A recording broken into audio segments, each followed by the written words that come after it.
ഹരി ഓം. എല്ലാവർക്കും നമസ്കാരം, സ്വാഗതം.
നാരായണ.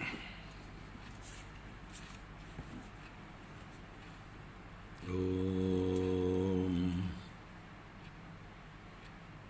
ശുക്ലാംബരധരം വിഷ്ണും ശശിവർണം ചതുർഭുജം പ്രസന്നവദനം ധ്യായേത് സർവവിഘ്നോപശാന്തയേ. ഗുരവേ സർവലോക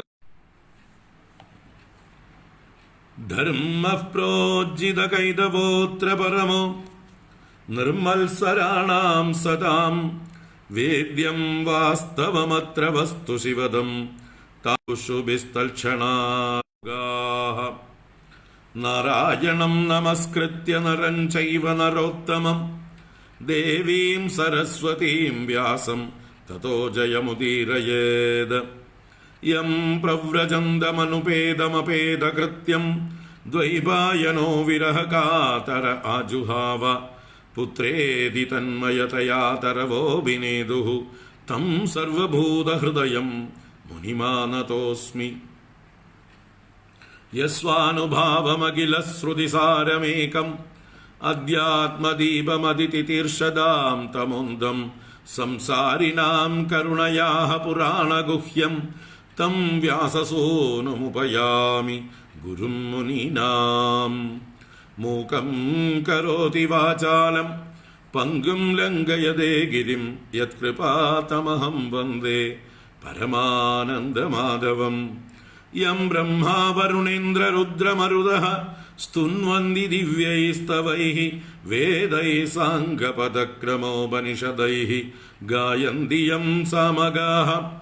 ധ്യാനാവസ്ഥിതതദ്ഗതേന മനസാ പശ്യന്തി യം യോഗിനോ യസ്യാന്തം ന വിദുഃ സുരാസുരഗണാഃ.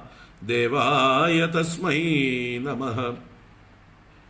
കോമളം കൂജയൻ വേണും ശ്യാമളോയം കുമാരകഃ വേദവേദ്യം പരം ബ്രഹ്മ ഭാസതാം പുരതോ മമ. ഭൂതൈർമഹദ്ഭിർയൈമാ പുരോ വിഭുഃ നിർമ്മായശേതേ യദമൂഷു പൂരുഷഃ. ഭുങ്ക്തേ ഗുണാൻ ഷോഡശ ഷോഡശാത്മകഃ സോലങ്കൃഷീഷ്ട ഭഗവാൻ വജാംസി മേ.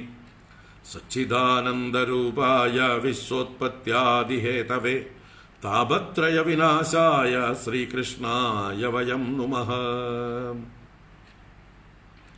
ഓം നമോ ഭഗവതേ വാസുദേവായ. ഓം ശ്രീകൃഷ്ണ പരമാത്മനേ നമഃ. ഓം നമോ നാരായണായ.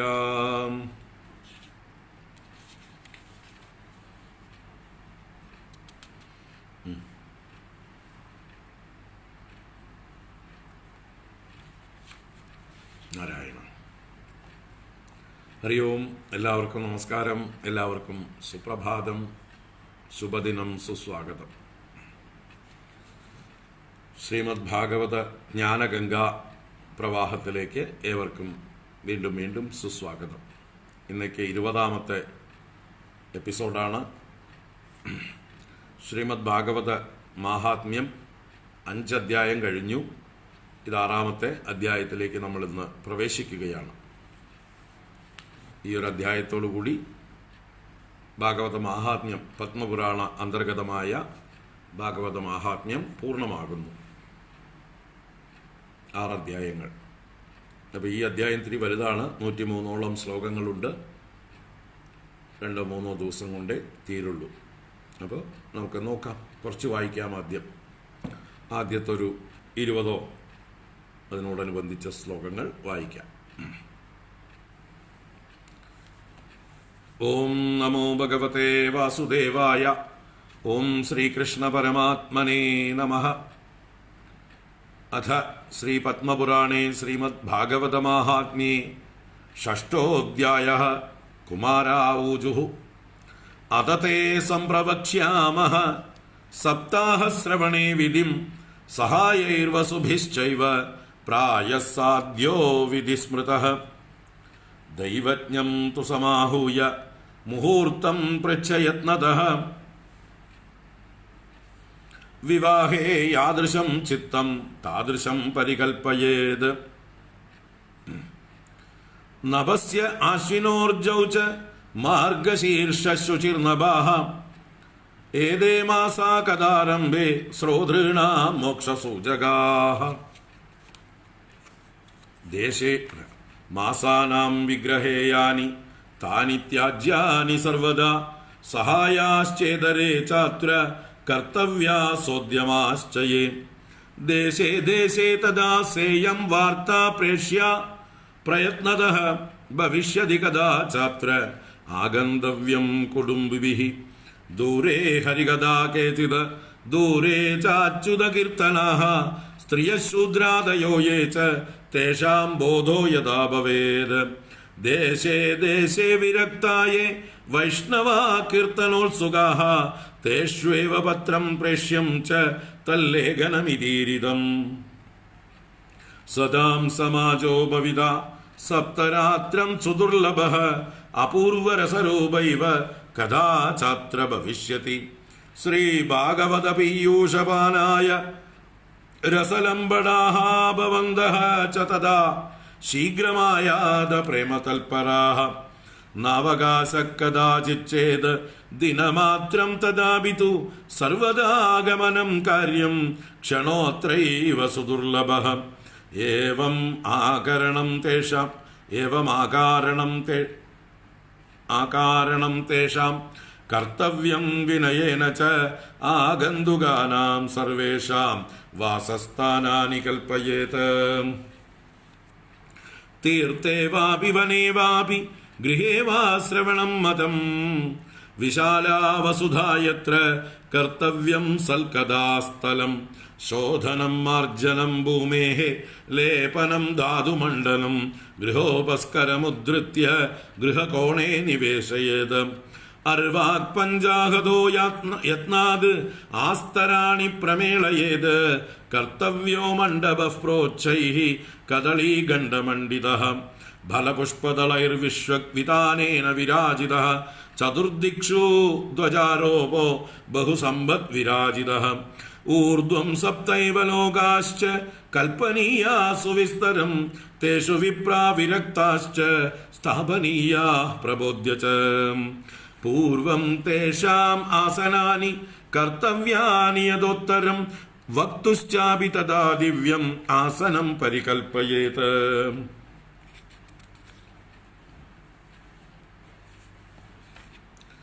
ഉദങ്മുഖോ ഭവേദ് വക്താ ശ്രോതാ വൈ പ്രാങ്മുഖസ്തദാ പ്രാങ്മുഖശ്ചേത് ഭവേദ് വക്താ ശ്രോതാ ച ഉദങ്മുഖസ്തദാ. അഥവാ പൂർവദിജ്ഞേയ പൂജ്യപൂജകമദ്യതഃ ശ്രോതॄണാം ആഗമേ പ്രോക്ത ദേശകാലാദികോവിദൈഃ. വിരക്തോ വൈഷ്ണവോ വിപ്രോ വേദശാസ്ത്രാദിശുദ്ധികൃത ദൃഷ്ടാന്തകുശലോ ധീരോ വക്താ കാര്യോതി നിസ്പൃഹഃ. അനേകധർമ്മവിഭ്രാന്താഃ സ്ത്രൈണാഃ പാഖണ്ഡവാദിനഃ ശുഖശാസ്ത്രഗതോച്ചാരേ ത്യാജ്യാസ്തേ യദി പണ്ഡിതാഃ വക്തുഃ പാർശ്വേ സഹായാർത്ഥം അന്യഃ സ്ഥാപ്യസ്തദാവിദഃ പണ്ഡിതഃ സംശയച്ഛേതാ ലോകബോധനതൽപരഃ വക്ത്രാക്ഷൗരം പ്രകർത്തവ്യം ദിനാദർവാത് വ്രതാപ്തയേ അരുണോദയേ സൗ നിർവർത്തിയ ശൗചം സ്നാനം സമാചരേത് നിത്യം സംക്ഷേപത കൃത്വാ സന്ധ്യാദ്യം സപ്രയത്നതഃ കദാ വിഘ്നവിഘാതായ ഗണനാദം പ്രപൂജയേത് പിതॄൻ സന്ദർപ്യ ശുദ്ധ്യർത്ഥം പ്രായശ്ചിത്തം സമാചരേത് മണ്ഡലം ച പ്രകർത്തവ്യം തത്ര സ്ഥാപ്യോ ഹരിസ്തദാ. 25 വരെയുള്ള ശ്ലോകങ്ങൾ വായിച്ചിട്ടുണ്ട്. അവിടെ നിൽക്കട്ടെ, നമുക്ക് ആദ്യം തൊട്ട് കാണാം. നാരായണ. നമ്മൾ ഇന്നലെ ഭാഗവത മാഹാത്മ്യത്തിൽ കണ്ടത് നമ്മുടെ ഗോകർണൻ ദുന്ദുകാരി പ്രേതാവസ്ഥയിലിരിക്കുമ്പോൾ അദ്ദേഹത്തിന് വേണ്ടി തുംഗഭദ്രാതീരത്ത് സപ്താഹം നടത്തിയതായിട്ടുള്ള വേളയിൽ 7 ദിവസം കഴിഞ്ഞതോടുകൂടി ആ 7 മുളങ്കമ്പിൽ കയറിയിരുന്നിരുന്ന ആ ദുന്ദുകാരിയുടെ പ്രേതം ഓരോ ദിവസവും 7 ഓരോരോ മുട്ടുകൾ പൊട്ടി അവസാനം ആ മുള പിളർന്നു വീഴുകയും ദുന്ദുകാരിക്ക് വൈഷ്ണവ രൂപം ലഭിക്കുകയും ചെയ്തു. ഭഗവൽ സാരൂപ്യം എന്നുള്ള അവസ്ഥയെ കിട്ടി. അപ്പോഴേക്കും അദ്ദേഹത്തെ കൊണ്ടുപോകാൻ വിഷ്ണു പാർഷദന്മാർ ഒരു വിമാനം കൊണ്ടുവന്നു. ഈ സമയത്ത് ഈ ദുന്ദുകാരി തന്നെ സപ്താഹത്തിന്റെ മാഹാത്മ്യം എല്ലാവരും കേൾക്കെ പറഞ്ഞു. മനുഷ്യജന്മം കിട്ടിയിട്ട് ഒരിക്കലെങ്കിലും ഈ ഭാഗവത സപ്താഹം ഭാഗവതം കേൾക്കാൻ ഇടയുണ്ടായില്ലെങ്കിൽ അവൻ്റെ ജന്മം പാഴാണ് എന്നുള്ള ആശയങ്ങളൊക്കെ പറഞ്ഞ് ഈ ശരീരത്തെ പോഷിപ്പിക്കാൻ വേണ്ടിയിട്ടല്ല മനുഷ്യജന്മം എന്നുള്ള കാര്യങ്ങളൊക്കെ പറഞ്ഞു. അങ്ങനെ പറഞ്ഞുകൊണ്ട് നിൽക്കുമ്പോൾ അതാ വിഷ്ണു പാർഷദന്മാർ വിമാനത്തിൽ കയറാൻ ക്ഷണിച്ചു. അങ്ങനെ ദുന്ദുകാരി ആ വിമാനത്തിലേക്ക് കയറി. അപ്പോൾ ഗോകർണൻ ആ വിഷ്ണു പാർഷദന്മാരോട് ചോദിച്ചു, ഇതെന്ത് മര്യാദയാണ്? ഇവിടെ കൂടിയിരിക്കുന്ന എല്ലാവരും ഒരുപോലെയല്ലേ ഭാഗവതം കേട്ടത്? എന്താ ഇദ്ദേഹത്തിന് മാത്രമായിട്ടൊരു വിമാനം? പറയാം, വിമാനം ഞങ്ങൾക്കെന്താ വിമാനമില്ലാത്തത്? എല്ലാവരും സമമായിട്ടാണല്ലോ ശ്രവണം ചെയ്തത് എന്ന് ചോദിച്ചതായിട്ടുള്ള സമയത്ത് ആ ഹരിദാസന്മാർ വിഷ്ണു പാർഷദന്മാർ പറഞ്ഞു, ശരി തന്നെയാണ്, എല്ലാവരും ശ്രവണം ചെയ്തു. പക്ഷെ എല്ലാവരും ഒരേപോലെയല്ല ശ്രവണം ചെയ്തത്. സമർപ്പണ ഭാവത്തോടുകൂടെ ഇത് മാത്രമേ എനിക്ക് ഇനി ഗതിയുള്ളൂ എന്ന ഭാവത്തിൽ പൂർണ്ണ സമർപ്പണത്തോടു കൂടിയിട്ടാണ് ഈ ദുന്ദുകാരി മാത്രം കേട്ടത്. ബാക്കി നിങ്ങളൊക്കെ അല്പം അശ്രദ്ധയൊക്കെ ഉണ്ടായിട്ടുണ്ടാവും. അതുപോലെ രാത്രിയിൽ ഇദ്ദേഹത്തിന് ഉറക്കമില്ല, ഇദ്ദേഹത്തിന് ഭക്ഷണമില്ല, ജലപാനമില്ല. എന്തൊക്കെ കേട്ടുവോ അതിനെ അതുപോലെ ഏകാഗ്രതയോട് കേട്ട് രാത്രിയിൽ മുഴുവൻ അത് മനന നിധിധ്യാസനങ്ങൾ ചെയ്യുകയായിരുന്നു അദ്ദേഹം. അങ്ങനെ ഇതുപോലെ സമർപ്പണ ഭാവത്തോടുകൂടി ദുന്ദുകാരിയുടെ പ്രേതം അത് മാത്രം കേട്ടു. അതുകൊണ്ട് അദ്ദേഹത്തിന് മാത്രമായിട്ട് വിമാനം വന്നു. ഇനി നിങ്ങൾക്ക് വിമാനം വരണമെങ്കിൽ, നിങ്ങൾക്കും വൈകുണ്ഠത്തിലേക്ക് പോകണമെങ്കിൽ ദാ ഇന്ന മാതിരിയൊക്കെ വേണം ശ്രവണം ചെയ്യാനായിക്കൊണ്ട് എന്ന് പറഞ്ഞുകൊണ്ട് ശ്രവണത്തിൻ്റെ ചില വിധികളെക്കുറിച്ച് സൂചന പറഞ്ഞു. അങ്ങനെ ശ്രദ്ധയോടുകൂടി കേട്ടാൽ നിങ്ങൾക്കും വിമാനം വരും എന്ന് പറഞ്ഞപ്പോൾ, എന്നിട്ട് ഹരിദാസന്മാര് ദുന്ദുകാരിയെ കൊണ്ടുപോയി. ഇത് കേട്ട ഗോകർണൻ അടുത്ത ചിങ്ങമാസത്തിൽ അടുത്തൊരു ഗംഭീരമായിട്ടൊരു ഭാഗവത സപ്താഹം അവിടെ നടത്തി. അന്ന് പങ്കെടുത്ത എല്ലാവരും വളരെ ശ്രദ്ധയോടും ഭക്തിയോടും ഏകാഗ്രതയോടും അതിൻ്റെ നിയമങ്ങളൊക്കെ പാലിച്ചുകൊണ്ട് ആ ശ്രവണം ചെയ്തു. അങ്ങനെ 7 ദിവസം കഴിഞ്ഞപ്പോൾ സപ്താഹ സമർപ്പണത്തോടുകൂടി അവിടെ എല്ലാവർക്കും പോകാനുള്ള വിമാനങ്ങളോടുകൂടെ ഭഗവാൻ ഹരി തന്നെ ശംഖചക്ര കഥാപാണിയായി, നീലമേഘശ്യാമളനായി, പീതാംബരധാരിയായി, വനമാലിയായി അവിടെ വന്നു. ഭഗവാൻ വന്നപ്പോൾ അവിടെ എല്ലാവരും ജയ ജയ നമോ നമ, ജയ ജയ നമോ നമ എന്ന ഘോഷങ്ങളൊക്കെ ഉണ്ടായി. ഭഗവാനും തൻ്റെ പാഞ്ചജന്യമെന്ന ശംഖ് മുഴക്കി എല്ലാവരെയും സന്തോഷിപ്പിച്ചു. എല്ലാവർക്കും എന്തെന്നില്ലാത്ത ആനന്ദമായി. ഭഗവാൻ ഗോകർണനെ ആലിംഗനം ചെയ്ത് തൻ്റെ രൂപമാക്കി ചെയ്തു. ബാക്കിയുള്ളവരെയും വിഷ്ണു പാർഷദന്മാരാക്കി ചെയ്തുകൊണ്ട് അവിടെ ആ ഗ്രാമത്തിൽ ഉണ്ടായിരുന്ന ചണ്ടാളന്മാർ വരെയുള്ള പ്രാകൃതന്മാരായ ആളുകളെ വരെ ഗോകർണൻ്റെ ആ ഒരു കാരുണ്യം കൊണ്ട്, ഭാഗവത സപ്താഹ ശ്രവണം കൊണ്ട് എല്ലാവർക്കും ആ വൈഷ്ണവ രൂപം ലഭിക്കുകയും ഭഗവാന്റെ അനുഗ്രഹം കൊണ്ട് എല്ലാവരെയും വിമാനങ്ങളിലേക്ക് കയറ്റിക്കൊണ്ട് ആ വൈകുണ്ഠ പദവി, ഗോലോകം എന്നൊക്കെ അറിയപ്പെടുന്ന ആ പദവിയിലേക്ക് കൊണ്ടുപോയി ധ്രുവനെ ഗോലോകത്തും ബാക്കിയുള്ള എല്ലാവരും വൈകുണ്ഠത്തും ഭഗവാൻ കൊണ്ടുപോയി എന്നുള്ളതാണ് ആ സപ്താഹ മാഹാത്മ്യം പറഞ്ഞത്. നമ്മൾ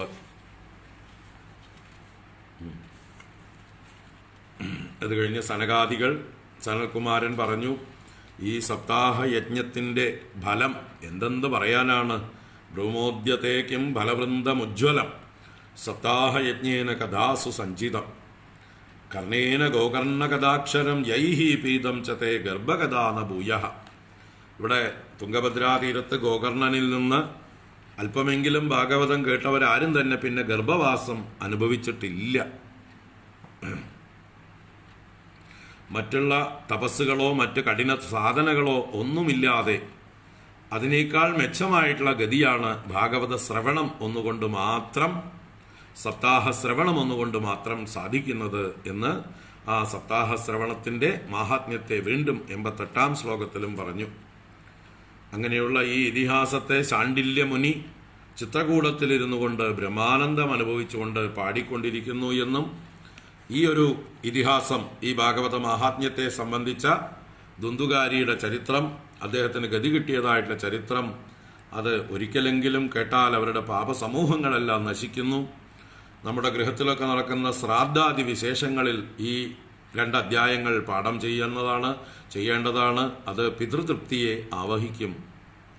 നന്നായി പാഠം ചെയ്താൽ പിന്നെ പുനർജന്മം ഉണ്ടാവുകയുമില്ല എന്ന് പറഞ്ഞുകൊണ്ടാണ് 90 ശ്ലോകങ്ങളുള്ള കഴിഞ്ഞ അധ്യായം, 5-ാം അധ്യായം പൂർത്തീകരിച്ചത്. ഇനി നമുക്ക് 6-ാം അധ്യായം, ശ്രീമദ് ഭാഗവത സപ്താഹം എങ്ങനെയൊക്കെയാണ് അത് നടത്തേണ്ടതായിട്ടുള്ള വിധി, എന്തൊക്കെയാണ് മര്യാദകൾ, അതിൻ്റെ സമ്പ്രദായം, ആരാണ് ഇത് ആചാര്യനായി പറയാൻ യോഗ്യൻ, ശ്രോതാക്കൾക്ക് എന്തെല്ലാം ഗുണങ്ങളും വ്രതങ്ങളും ഒക്കെ വേണം, ആ സ്ഥലം എങ്ങനെയിരിക്കണം, കാലം ഏത് കാലത്താണ് നല്ലത്, ഇത്യാദി എല്ലാ കാര്യങ്ങളെക്കുറിച്ചും ഡീറ്റെയിൽ ആയിട്ടുള്ളൊരു വർണ്ണനയാണ്. ഇന്നത്തെ കാലത്ത് ആരും ഇതൊന്നും പാലിക്കാൻ പറ്റാറില്ല. ഓരോരുത്തരും അവരവരുടെ സൗകര്യം പോലെയൊക്കെ ചെയ്യുന്നു. എങ്കിലും ഇത് അറിഞ്ഞിരുന്നാൽ നമുക്കിത് പരമാവധി പാലിക്കാൻ ശ്രമിക്കാലോ. അക്ഷരം പ്രതി എല്ലാം സാധിച്ചില്ലെങ്കിലും എത്രത്തോളം ഓരോരുത്തർക്കും സാധിക്കുമോ അത്രത്തോളം നമുക്ക് പാലിച്ച് അതിൻ്റെ ഗുണം അനുഭവിക്കാം. അപ്പം അതിനു വേണ്ടിയിട്ടാണ് അക്ഷരം പ്രതി അനുസരിക്കാൻ ആർക്കെങ്കിലും കഴിവൊക്കെ, അതുപോലെയുള്ള ശ്രോതാക്കളും വക്താക്കളുമൊക്കെ ഈ പറയുന്ന യോഗ്യതകളെല്ലാം ഒന്നും തികയാൻ പ്രയാസമാണ്. വളരെ ചുരുക്കം മഹാത്മാക്കൾ മാത്രമേ ഈ പറഞ്ഞ യോഗ്യതകളൊക്കെ ഉള്ളവരായിട്ടുള്ള വക്താക്കളും ശ്രോതാക്കളും തന്നെ ഉണ്ടാവുകയുള്ളൂ. എങ്കിലും നമുക്ക് ഇത് പല പ്രാവശ്യം കേട്ട് ഈ മഹാത്മ്യവും അതിൻ്റെ സപ്താഹ വിധിയുമെല്ലാം മനസ്സിലാക്കി പതുക്കെ പതുക്കെ പാകപ്പെട്ട് വരാം. കൂടുതൽ ഈ പറയുന്ന യോഗ്യതകളൊക്കെ നേടാനായിക്കൊണ്ട് നമുക്ക് ശ്രമിക്കാം. അപ്പോൾ ഓരോ ശ്ലോകമായിട്ട് നോക്കാം. 103 ശ്ലോകങ്ങളുള്ള 6-ാം അധ്യായം. കുമാരാഊജുഹു അതതേ സംപ്രവക്ഷ്യാമഃ സപ്താഹശ്രവണേ വിധിം സഹായൈർവസുഭിശ്ചൈവ പ്രായസാധ്യോ വിധിസ്മൃതഃ. കുമാരാവൂജുഹു അതതേ സംപ്രവക്ഷ്യാമഹ സപ്താഹശ്രവണേ വിധിം. കുമാരന്മാർ സനകാദികൾ നാരദനോടും മറ്റുള്ളവരോടുമായി പറയുകയാണ്. അധ അനന്തരം, ഇനിയിപ്പോൾ എന്നൊരു മംഗള ശബ്ദത്തോടുകൂടി ആരംഭിക്കുന്നു. തേ സംപ്രവക്ഷ്യാമഹ, നിന്നോട് സമ്യക്കായി പ്രവക്ഷ്യാമഹ വയം, ഞങ്ങൾ നന്നായി പറഞ്ഞു തരാം. സപ്താഹശ്രവണേ വിധിം, എങ്ങനെയാണ് സപ്താഹശ്രവണം ചെയ്യേണ്ടത്, അതിൻ്റെ വിധികൾ എന്തൊക്കെയാണ്, നിയമങ്ങൾ എന്തൊക്കെയാണ്, എങ്ങനെ ചെയ്താൽ ഉത്തമമായിട്ടുള്ള ഫലം ലഭിക്കും, അത് കേട്ടോളൂ പൂർണ്ണമായിട്ടുള്ള ഫലം ലഭിക്കാൻ. സഹായൈർ വസുഭിശ്ചൈവ പ്രായസാധ്യോ വിധിസ്മൃതഃ. സഹായൈർ വസുഭിഹി, ഇവിടെ വസുഭിഹി എന്ന് പറഞ്ഞാൽ വസു ശബ്ദത്തിന് ധനം എന്നും അർത്ഥമുണ്ട്, 8 എന്നും അർത്ഥമുണ്ട്. അഷ്ടവസുക്കളായതുകൊണ്ട് പല പ്രാവശ്യവും മുമ്പ് പറഞ്ഞിട്ടുണ്ട് നമ്മൾ. 8 എന്നുള്ള സംഖ്യയെ സൂചിപ്പിക്കാൻ വസു ശബ്ദം ഉപയോഗിക്കും. അഷ്ടവസുക്കൾ ആണല്ലോ, സപ്ത ഋഷികൾ, അഷ്ടവസുക്കൾ, സപ്ത പുണ്യ നദികൾ എന്നൊക്കെ പറയും പോലെ അത് അഷ്ട ശബ്ദത്തെ സൂചിപ്പിക്കുന്നതാണ് വസുക്കളും. അപ്പോൾ ഇവിടെ 8നെ സൂചിപ്പിക്കാൻ 8 സഹായങ്ങളെ കൊണ്ട് എന്നും അർത്ഥത്തിലെടുക്കാം. എന്നുവെച്ചാൽ അതിൽ പല ഘടകങ്ങളെ ചേർത്താണ് ഇവിടെ 8 എന്ന് പറയുന്നത്. എന്തൊക്കെയാണ് അതിൻ്റെ 8 എന്നൊക്കെ ക്രമത്തിൽ പറഞ്ഞു വരും. അപ്പം അങ്ങനെ 8 കാര്യങ്ങൾ ഒത്തുവന്നാൽ പ്രായസാധ്യോ വിധിസ്മൃത, പ്രായേണ ആ സ്മരിക്കപ്പെട്ട വിധി സാധ്യമാകുന്നു. എന്തൊക്കെ കാര്യങ്ങളാണോ പറഞ്ഞിരിക്കുന്നത് സപ്താഹം നടത്താനായിട്ടുള്ള വിധികൾ, അത് ഏകദേശം പ്രായേണ പൂർണ്ണമായി നടത്തപ്പെടുന്നു എന്നാണ് പറഞ്ഞത്. മറ്റേത് വസുബിഹി എന്നുള്ളതിന് ധനം എന്നുള്ളതായിട്ടും എടുക്കാവുന്നതാണ്. ധാരാളം മറ്റുള്ളവരുടെ സഹായവും ധനങ്ങളും കൊണ്ട് നന്നായിട്ട് നടത്താവുന്നതാണ്. അപ്പോൾ ധനം അത്യാവശ്യമാണ്. സപ്താഹം നടത്താനായിക്കൊണ്ട് ആവശ്യത്തിന് ധനം വേണം. അതിന് എന്താണ്, എല്ലാവർക്കും ഭക്ഷണം കൊടുക്കാനും എല്ലാവർക്കുമുള്ള സൗകര്യങ്ങൾ ഒരുക്കാനും വക്താവിനും ദക്ഷിണ കൊടുക്കാനും, അല്ലെ ആചാര്യന്മാർക്കൊക്കെ ദക്ഷിണ, അതിൻ്റെ കൂട്ടത്തിൽ ബ്രാഹ്മണർക്കൊക്കെ ദക്ഷിണ എന്നൊക്കെ പറഞ്ഞ് കൊടുക്കാം. ഒരുപാട് ചടങ്ങുകളുണ്ട്, അതൊക്കെ എണ്ണി എണ്ണി പറയും. അപ്പോൾ അങ്ങനെയുള്ള ആവശ്യങ്ങൾക്കൊക്കെ ധനം വേണ്ടതാണ്. അപ്പോൾ അങ്ങനെ വസുബിഹി എന്നുള്ളതിനെ ധനം എന്നെടുക്കുമ്പോഴാണ് അടുത്ത ശ്ലോകത്തിൽ വിത്തം എന്നെടുക്കേണ്ടത്. നമ്മുടെ വത്സന്തി ചോദ്യം ചോദിച്ചു, ചിത്തം എന്നോ വിത്തം എന്നോ എന്ന്. അപ്പോൾ ഈ വസുവിനെ ഏതർത്ഥത്തിൽ എടുക്കണോ അതിനനുസരിച്ച് ചിത്തം എടുക്കണം. ചിത്തം അല്ലെങ്കിൽ വിത്തം. 8 എടുത്താൽ ചിത്തം, ധനമായിട്ടെടുത്താൽ വിത്തം. അപ്പോൾ വസുബിഹി ചൈവ പ്രായ സാധ്യോ വിധിസ്മൃത എന്ന്, ധനം അത്രയും വേണം, ആവശ്യത്തിന് സമാഹരിക്കണം, എങ്കിൽ നന്നായിട്ട് നടത്താമെന്ന് പറയുമ്പോൾ അടുത്ത വരിയിലും ചിത്തം എന്നുള്ളതിന് പകരം വിത്തം എന്ന് പാഠഭേദം ഉപയോഗിക്കാം. അപ്പോൾ എന്താണ് അടുത്ത ശ്ലോകം നോക്കാം. ദൈവജ്ഞം തു സമാഹൂയ മുഹൂർത്തം പൃച്ഛയത്നതഃ വിവാഹേ യാദൃശം, അവിടെ വിത്തം എന്ന് വേണമെങ്കിൽ ആവാം, ചിത്തം എന്നും ആവാം. വിവാഹേ യാദൃശം ചിത്തം താദൃശം പരികൽപ്പയേത്.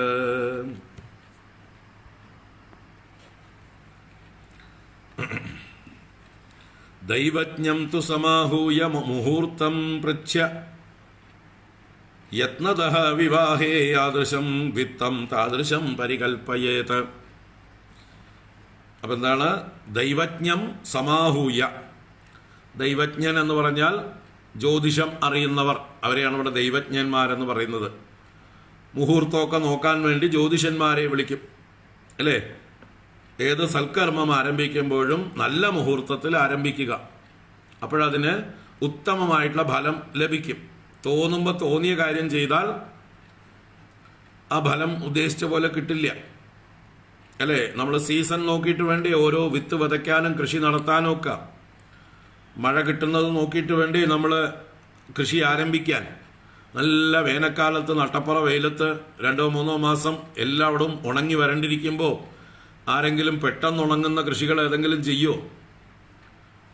അല്പം പോലും വെള്ളം കിട്ടിയില്ലെങ്കിൽ പെട്ടെന്ന് ഉണങ്ങുന്ന, കാരണം ഭൂമിയിൽ നമ്മുടെ ഭൂമിക്ക് ചുറ്റുമുള്ളതായിട്ടുള്ള നക്ഷത്രങ്ങളുടെയും ഗ്രഹങ്ങളുടെയും ഉപഗ്രഹങ്ങളുടെയും ഒക്കെ സ്വാധീനം നല്ലോണമുണ്ട്. അവരുടെയൊക്കെ അനുഗ്രഹം ഉണ്ടെങ്കിലേ ഇവിടെ ഭൂമിയിൽ വേണ്ടതുപോലെ സസ്യജാലങ്ങളൊക്കെ പോഷിക്കപ്പെടുള്ളൂ. അപ്പോൾ കൃഷി ആരംഭിക്കുന്നതായിട്ടുള്ള സമയത്ത് ചന്ദ്രൻ്റെ അനുഗ്രഹം എന്തായാലും വേണം, അല്ലേ? ഇപ്പോൾ പൗർണമിക്കാണ് പല വിത്തുകളും വിതയ്ക്കലോ അതുപോലെയുള്ള കാര്യങ്ങളൊക്കെ ആരംഭിക്കുക. കാരണം നല്ല ചന്ദ്രപ്രകാശത്തിൽ ആ ചന്ദ്രൻ്റെ കിരണങ്ങളേറ്റ് വളർന്നു വരുന്ന സസ്യങ്ങൾ നല്ല പോഷക ഗുണങ്ങൾ ഉള്ളതായിരിക്കും, നല്ല ഗുണമുള്ളതായിരിക്കും. നേരെ മറിച്ച് ഇരുണ്ട കാലത്ത് ചെയ്താൽ അതിന് യാതൊരു ഗുണമുള്ളതായിരിക്കില്ല. വൈറ്റമിൻസോ അതിൽ വേണ്ടതായുള്ള ധാതുക്കളോ ഒന്നും വേണ്ട പോലെ ഉണ്ടാവില്ല, അതുപോലെ വേണ്ടത്ര ഫലം നൽകുകയും ഇല്ല. അപ്പോൾ പ്രകൃതിയിൽ എങ്ങനെയാണോ നമ്മൾ നല്ല സമയം നോക്കിയിട്ട് വേണം ഏത് സൽക്കർമ്മവും ചെയ്യാൻ. അപ്പം അതുപോലെ തന്നെയാണ് ഈ ഭാഗവത സപ്താഹാദികൾ നടത്തുമ്പോഴും നമുക്ക് ഉത്തമ ഫലം ലഭിക്കാൻ നല്ല സമയം നോക്കുക, മുഹൂർത്തം നോക്കുക. 7 ദിവസം ഏറ്റവും എന്താ പറയുക, പ്രകൃതിയിൽ നിന്ന് ഉപദ്രവം കുറഞ്ഞ കാലം തിരഞ്ഞെടുക്കുക. ഗ്രഹങ്ങളും നക്ഷത്രങ്ങളും ഒക്കെ അനുകൂലമായിരിക്കുന്ന കാലമാണെങ്കിലേ വിഘ്നങ്ങളൊന്നും ഇല്ലാതെ നമ്മുടെ മാനസികമായിട്ടുള്ള മൂഡും നന്നായിരിക്കുള്ളൂ. അപ്പോൾ കഴിയുന്നതും ഈ നവമിയിൽ ആരംഭിച്ച് പൗർണമി വരെയുള്ള ദിവസങ്ങളാണെങ്കിൽ ഏറ്റവും ഉത്തമം എന്ന് ഇവിടെ പല പ്രാവശ്യം പറഞ്ഞിട്ടുണ്ട്. കാരണം ചന്ദ്രൻ അതിൻ്റെ വളർച്ചയിലെത്തിയിരിക്കുകയാണ്. അഷ്ടമി കഴിയുമ്പോഴേക്കും ചന്ദ്രൻ നല്ല വികാസം പ്രാപിച്ചിട്ടുണ്ടാവും. ചന്ദ്രൻ്റെ ആ ഒരു പൂർണ്ണതയിലേക്ക് എത്താറായി. അതുകൊണ്ടാണ് നവമിയിൽ ആരംഭിച്ച് പൗർണമി വരെയുള്ളതായിട്ടുള്ള ദിവസങ്ങളാണ് ഭാഗവത സപ്താഹത്തിന് ഏറ്റവും ഉത്തമമായിട്ടുള്ള ദിവസം. നവമി, ദശമി, ഏകാദശി, ദ്വാദശി, ത്രയോദശി, ചതുർദശി, പൗർണമി. അപ്പോൾ ഏറ്റവും ഉത്തമം ആരംഭിക്കാൻ ഉത്തമമായിട്ടുള്ള തിഥി നവമിയാണ്. അതും വെളുത്ത പക്ഷത്തിൽ പൗർണമിയിൽ അവസാനിക്കും പോലെ. അതാണ് പറഞ്ഞു വന്നത്. അപ്പോൾ അതിനൊക്കെ എക്സ്പേർട്സ് ആയിട്ടുള്ള ആളുകളെ കൊണ്ട് നോക്കിപ്പിക്കുക. പ്രകൃതിയിൽ മറ്റ് ഗ്രഹങ്ങളുടെ ശല്യങ്ങൾ, ഉപദ്രവങ്ങളൊന്നും ഇല്ലാത്ത, അതിനെക്കുറിച്ചൊക്കെ ഡീറ്റെയിൽ ആയിട്ടൂടെ പറയുന്നുണ്ട്. നമുക്കൊന്ന് ഓടിച്ചു കാണുക വേണ്ടു. നമുക്ക് സാമാന്യം കാര്യങ്ങൾ മനസ്സിലാക്കിയിരിക്കുക. കൂടുതൽ പെർഫെക്റ്റ് ആയിട്ടെല്ലാം ചെയ്യാൻ ഉദ്ദേശമുണ്ടെങ്കിൽ ഈ പറഞ്ഞ പോലെ ജ്യോതിഷന്മാരെ തന്നെ കൺസൾട്ട് ചെയ്യുക. ഞാനൊരു ജ്യോതിഷിയല്ല, നമ്മൾ ജ്യോതിഷ കാര്യത്തിൽ ഒട്ടും പണ്ഡിതനേ അല്ല. അത്യാവശ്യ കാര്യങ്ങൾ, നമുക്കറിയാവുന്ന കാര്യങ്ങൾ നമുക്ക് അത്യാവശ്യം വേണ്ടത്, സാമാന്യമായിട്ട് വേണ്ടത് മാത്രം നമ്മൾ മനസ്സിലാക്കി വെച്ചിട്ടുണ്ട്. അല്ലാതെ ജ്യോതിഷത്തിൽ എക്സ്പെർട്ടേ അല്ല. അതിൽ പല കാര്യങ്ങളും നോക്കാനുണ്ട്. അപ്പോൾ എന്താ പറഞ്ഞത്? ദൈവജ്ഞം തു സമാഹൂയ മുഹൂർത്തം പൃച്ഛ്യ. മുഹൂർത്തം പൃച്ഛ്യ, പ്രശ്നം ചെയ്തിട്ട്. പൃച്ഛ്യ എന്ന് പറഞ്ഞാൽ പ്രശ്നം കൃത്വ. അപ്പോൾ പ്രശ്നം ചെയ്ത്, ചോദ്യം ചെയ്ത് മുഹൂർത്തം മനസ്സിലാക്കി യത്നതഃ, പ്രയത്നപൂർവം നല്ലോണം കമ്മിറ്റഡ് ആയിരിക്കണം. അല്ലാതെ എന്തെങ്കിലും വഴിപാട് പോലെ തോന്നിയവാസം ചെയ്യാനല്ല പറയുന്നത് ഇവിടെ. യത്നതഃ, പ്രയത്നപൂർവം. വിവാഹേ യാദൃശം വിത്തം. നിങ്ങളുടെ വീട്ടിലെ മകളുടെ വിവാഹം എങ്ങനെയായിരിക്കും നിങ്ങൾ ധനം സമാഹരിക്കുക, അതുപോലെ താദൃശം പരികൽപ്പയേത്. വീട്ടിൽ മക്കളുടെ കല്യാണം നടത്തുമ്പോൾ ധനമൊക്കെ നല്ലോണം ആർജിച്ച് വെക്കില്ലേ? കാരണം പ്ലാൻ ഉണ്ടാവും, ഇന്ന ചെലവുകൾ എന്ന് പറഞ്ഞിട്ട്. ഒരു മോശവും വരാൻ പാടില്ല ഒരു കാര്യത്തിലും. നന്നായി ആഘോഷിക്കണം. അപ്പോൾ ഒരുക്കങ്ങളെല്ലാം ഗംഭീരമായിട്ട് വേണം. വരുന്നവർക്കൊക്കെ എത്രയോ ദിവസങ്ങളോളം നല്ല ഭക്ഷണം കൊടുക്കാനുള്ള സൗകര്യങ്ങൾ വേണം. നല്ല പന്തലുകളോ മണ്ഡപങ്ങളോ ഒക്കെ വേണം, അല്ലേ? നല്ല വസ്ത്രങ്ങൾ, ബന്ധുക്കൾക്കൊക്കെ, അത്യാവശ്യക്കാർക്കൊക്കെ, കാരണവന്മാർക്കൊക്കെ വസ്ത്രം കൊടുത്ത് ദക്ഷിണ കൊടുത്ത് നമസ്കരിപ്പിക്കണം. ബ്രാഹ്മണർക്ക് ദക്ഷിണാദികൾ കൊടുക്കണം. ഇതൊക്കെ മര്യാദകളാണ്. അപ്പോൾ വിവാഹത്തിന് എങ്ങനെയാണോ ഒരുക്കങ്ങൾ ചെയ്യുക, അതുപോലെ ധനം സമാഹരിക്കണമെന്ന് വിത്തം എന്നെടുക്കാവുന്നതാണ്. ചിത്തം എന്നെടുത്താലും കുഴപ്പമില്ല. എന്താണ് ചിത്തം? മനസ്സ് അതുപോലെ ഇരുത്തണം എന്നർത്ഥം. വീട്ടിലൊരു വിവാഹം നടക്കുമ്പോൾ നമ്മുടെ മനസ്സ് എങ്ങനെ അതിൽ ഉറച്ചിരിക്കും? ചിത്തം താദൃശം പരികൽപ്പയേത്. അതുപോലെ മനസ്സിനെ ഏകാഗ്രമാക്കണം. ആ കരുതൽ വേണം, ശ്രദ്ധ വേണം, ജാഗ്രത വേണം. ദൈവജ്ഞം തു സമാഹൂയ മുഹൂർത്തം പൃച്ഛയത്നതഃ വിവാഹേ യാദൃശം ചിത്തം താദൃശം പരികൽപ്പയേത്. ഇനി ഏതൊക്കെ മാസങ്ങളാണ് ഉത്തമം എന്ന് പറയണം. നഭസ്യ ആശ്വിനോർജൗ ച മാർഗശീർഷഃ ശുചിർനഭാഃ ഏതേ മാസാഃ കദാരംഭേ ശ്രോതॄണാം മോക്ഷസൂചകാഃ. നഭസ്യ ആശ്വിനോർജൗ ച മാർഗശീർഷഃ ശുചിർനഭാഃ ഏതേ മാസാഃ കദാരംഭേ ശ്രോതॄണാം മോക്ഷസൂചകാഃ. നഭസ്യം എന്ന് പറഞ്ഞാൽ കന്നിമാസം. നഭസ്യമാസം എന്ന് പറഞ്ഞാൽ കന്നിമാസം. അതുപോലെ ആശ്വിനം എന്ന് പറഞ്ഞാൽ തുലാമാസം. ഊർജമാസം കാർത്തിക മാസം, വൃശ്ചിക മാസം. വൃശ്ചികത്തിനാണ് ഊർജം എന്ന് പറയുന്നത്. ആശ്വിനോർജൗച്ച തുലാം വൃശ്ചികം. അപ്പൊ കന്നി തുലാം വൃശ്ചികം 3 മാസങ്ങൾ. അത് കഴിഞ്ഞ് ധനു മാർഗശീർഷ അപ്പൊ ധനുമാസം. ഇപ്പൊ 4 മാസം അടുപ്പിച്ച് വരുന്നുണ്ട്. കന്നി തുലാം വൃശ്ചികം ധനു. ഈ 4 മാസങ്ങളും നല്ല മാസങ്ങളാണ്. എന്തിന്? ഭാഗവത സപ്താഹത്തിന്. എന്താ കാരണം വെച്ചാല് കന്നി തുലാം ശരത്കാലമായി, വൃശ്ചികം ധനു ഹേമന്തമായി. നല്ല കാലാവസ്ഥയാണ്. ചൂടില്ല, ശിശിരമായിട്ടുമില്ല. മകരം കുംഭം ആവുമ്പോഴേക്കും ശിശിരമായി. മീനം മേടം ആവുമ്പോഴേക്കും സമ്മറുമായി. അപ്പൊ നല്ല ചൂടും നല്ല തണുപ്പും ഇല്ലാത്ത കാലം, അതിശൈത്യവും അതി ഉഷ്ണവുമില്ലാത്ത നല്ല മീഡിയം കാലാവസ്ഥ, പ്ലസന്റ് ആയിരിക്കുന്ന കാലാവസ്ഥ. അതാണ് കന്നി തുലാം വൃശ്ചികം ധനു മാസങ്ങളിൽ ഉത്തമ മാസങ്ങളാണ് 4 മാസങ്ങൾ. സമാധാനമായിട്ട് നമ്മുടെ ബോഡി ടെമ്പറേച്ചറൊക്കെ നന്നായിരിക്കേ. അപ്പോൾ സപ്താഹം കേൾക്കുമ്പോൾ വേർത്ത് കുളിക്കുകയും അസ്വസ്ഥരാവുകയും ഉറക്കം വരും, അയ്യോ പൊത്തോന്ന് പറയും, ഇടയ്ക്കിടയ്ക്ക് വെള്ളം കുടിക്കാൻ തോന്നും, പിന്നെ വെള്ളം എവിടെയാണെന്നൊക്കെ അന്വേഷിക്കുകയും ഒന്നും വേണ്ടി വരില്ല. എങ്ങനെയുണ്ട് പ്ലാനിങ് നോക്കൂ. അപ്പോൾ അന്തരീക്ഷ താപം, ശരീരത്തിൻ്റെ താപം, കാറ്റിൻ്റെ സുഖം, ഇളം കാറ്റുണ്ടാവും, നല്ല തെളിഞ്ഞ മഴയുണ്ടാവില്ല. മഴയൊക്കെ പെയ്തൊഴിഞ്ഞു കഴിഞ്ഞു. കർക്കിടകം ചിങ്ങത്തിൽ മൺസൂൺ കഴിഞ്ഞു. അതോടുകൂടി ശാന്ത പ്രകൃതിയായി അന്തരീക്ഷം തെളിഞ്ഞിരിക്കും. ശരത്കാലത്തിലെ ചന്ദ്രൻ രാത്രിയിൽ പോലും നല്ല തെളിഞ്ഞ് പ്രകാശിക്കും. അപ്പം ഇങ്ങനെ ഉത്തമമായിട്ടുള്ള ചന്ദ്രൻ ഏറ്റവും നന്നായി പ്രകാശിക്കുന്ന കാലങ്ങളാണ് കന്നി തുലാം വൃശ്ചികം ധനു, ഈ 4 മാസങ്ങൾ.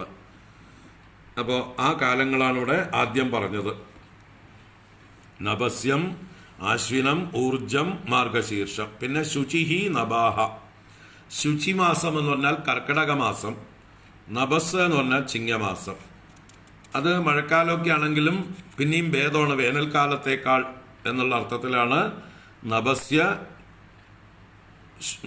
ശുചിഹി നഭാഹ.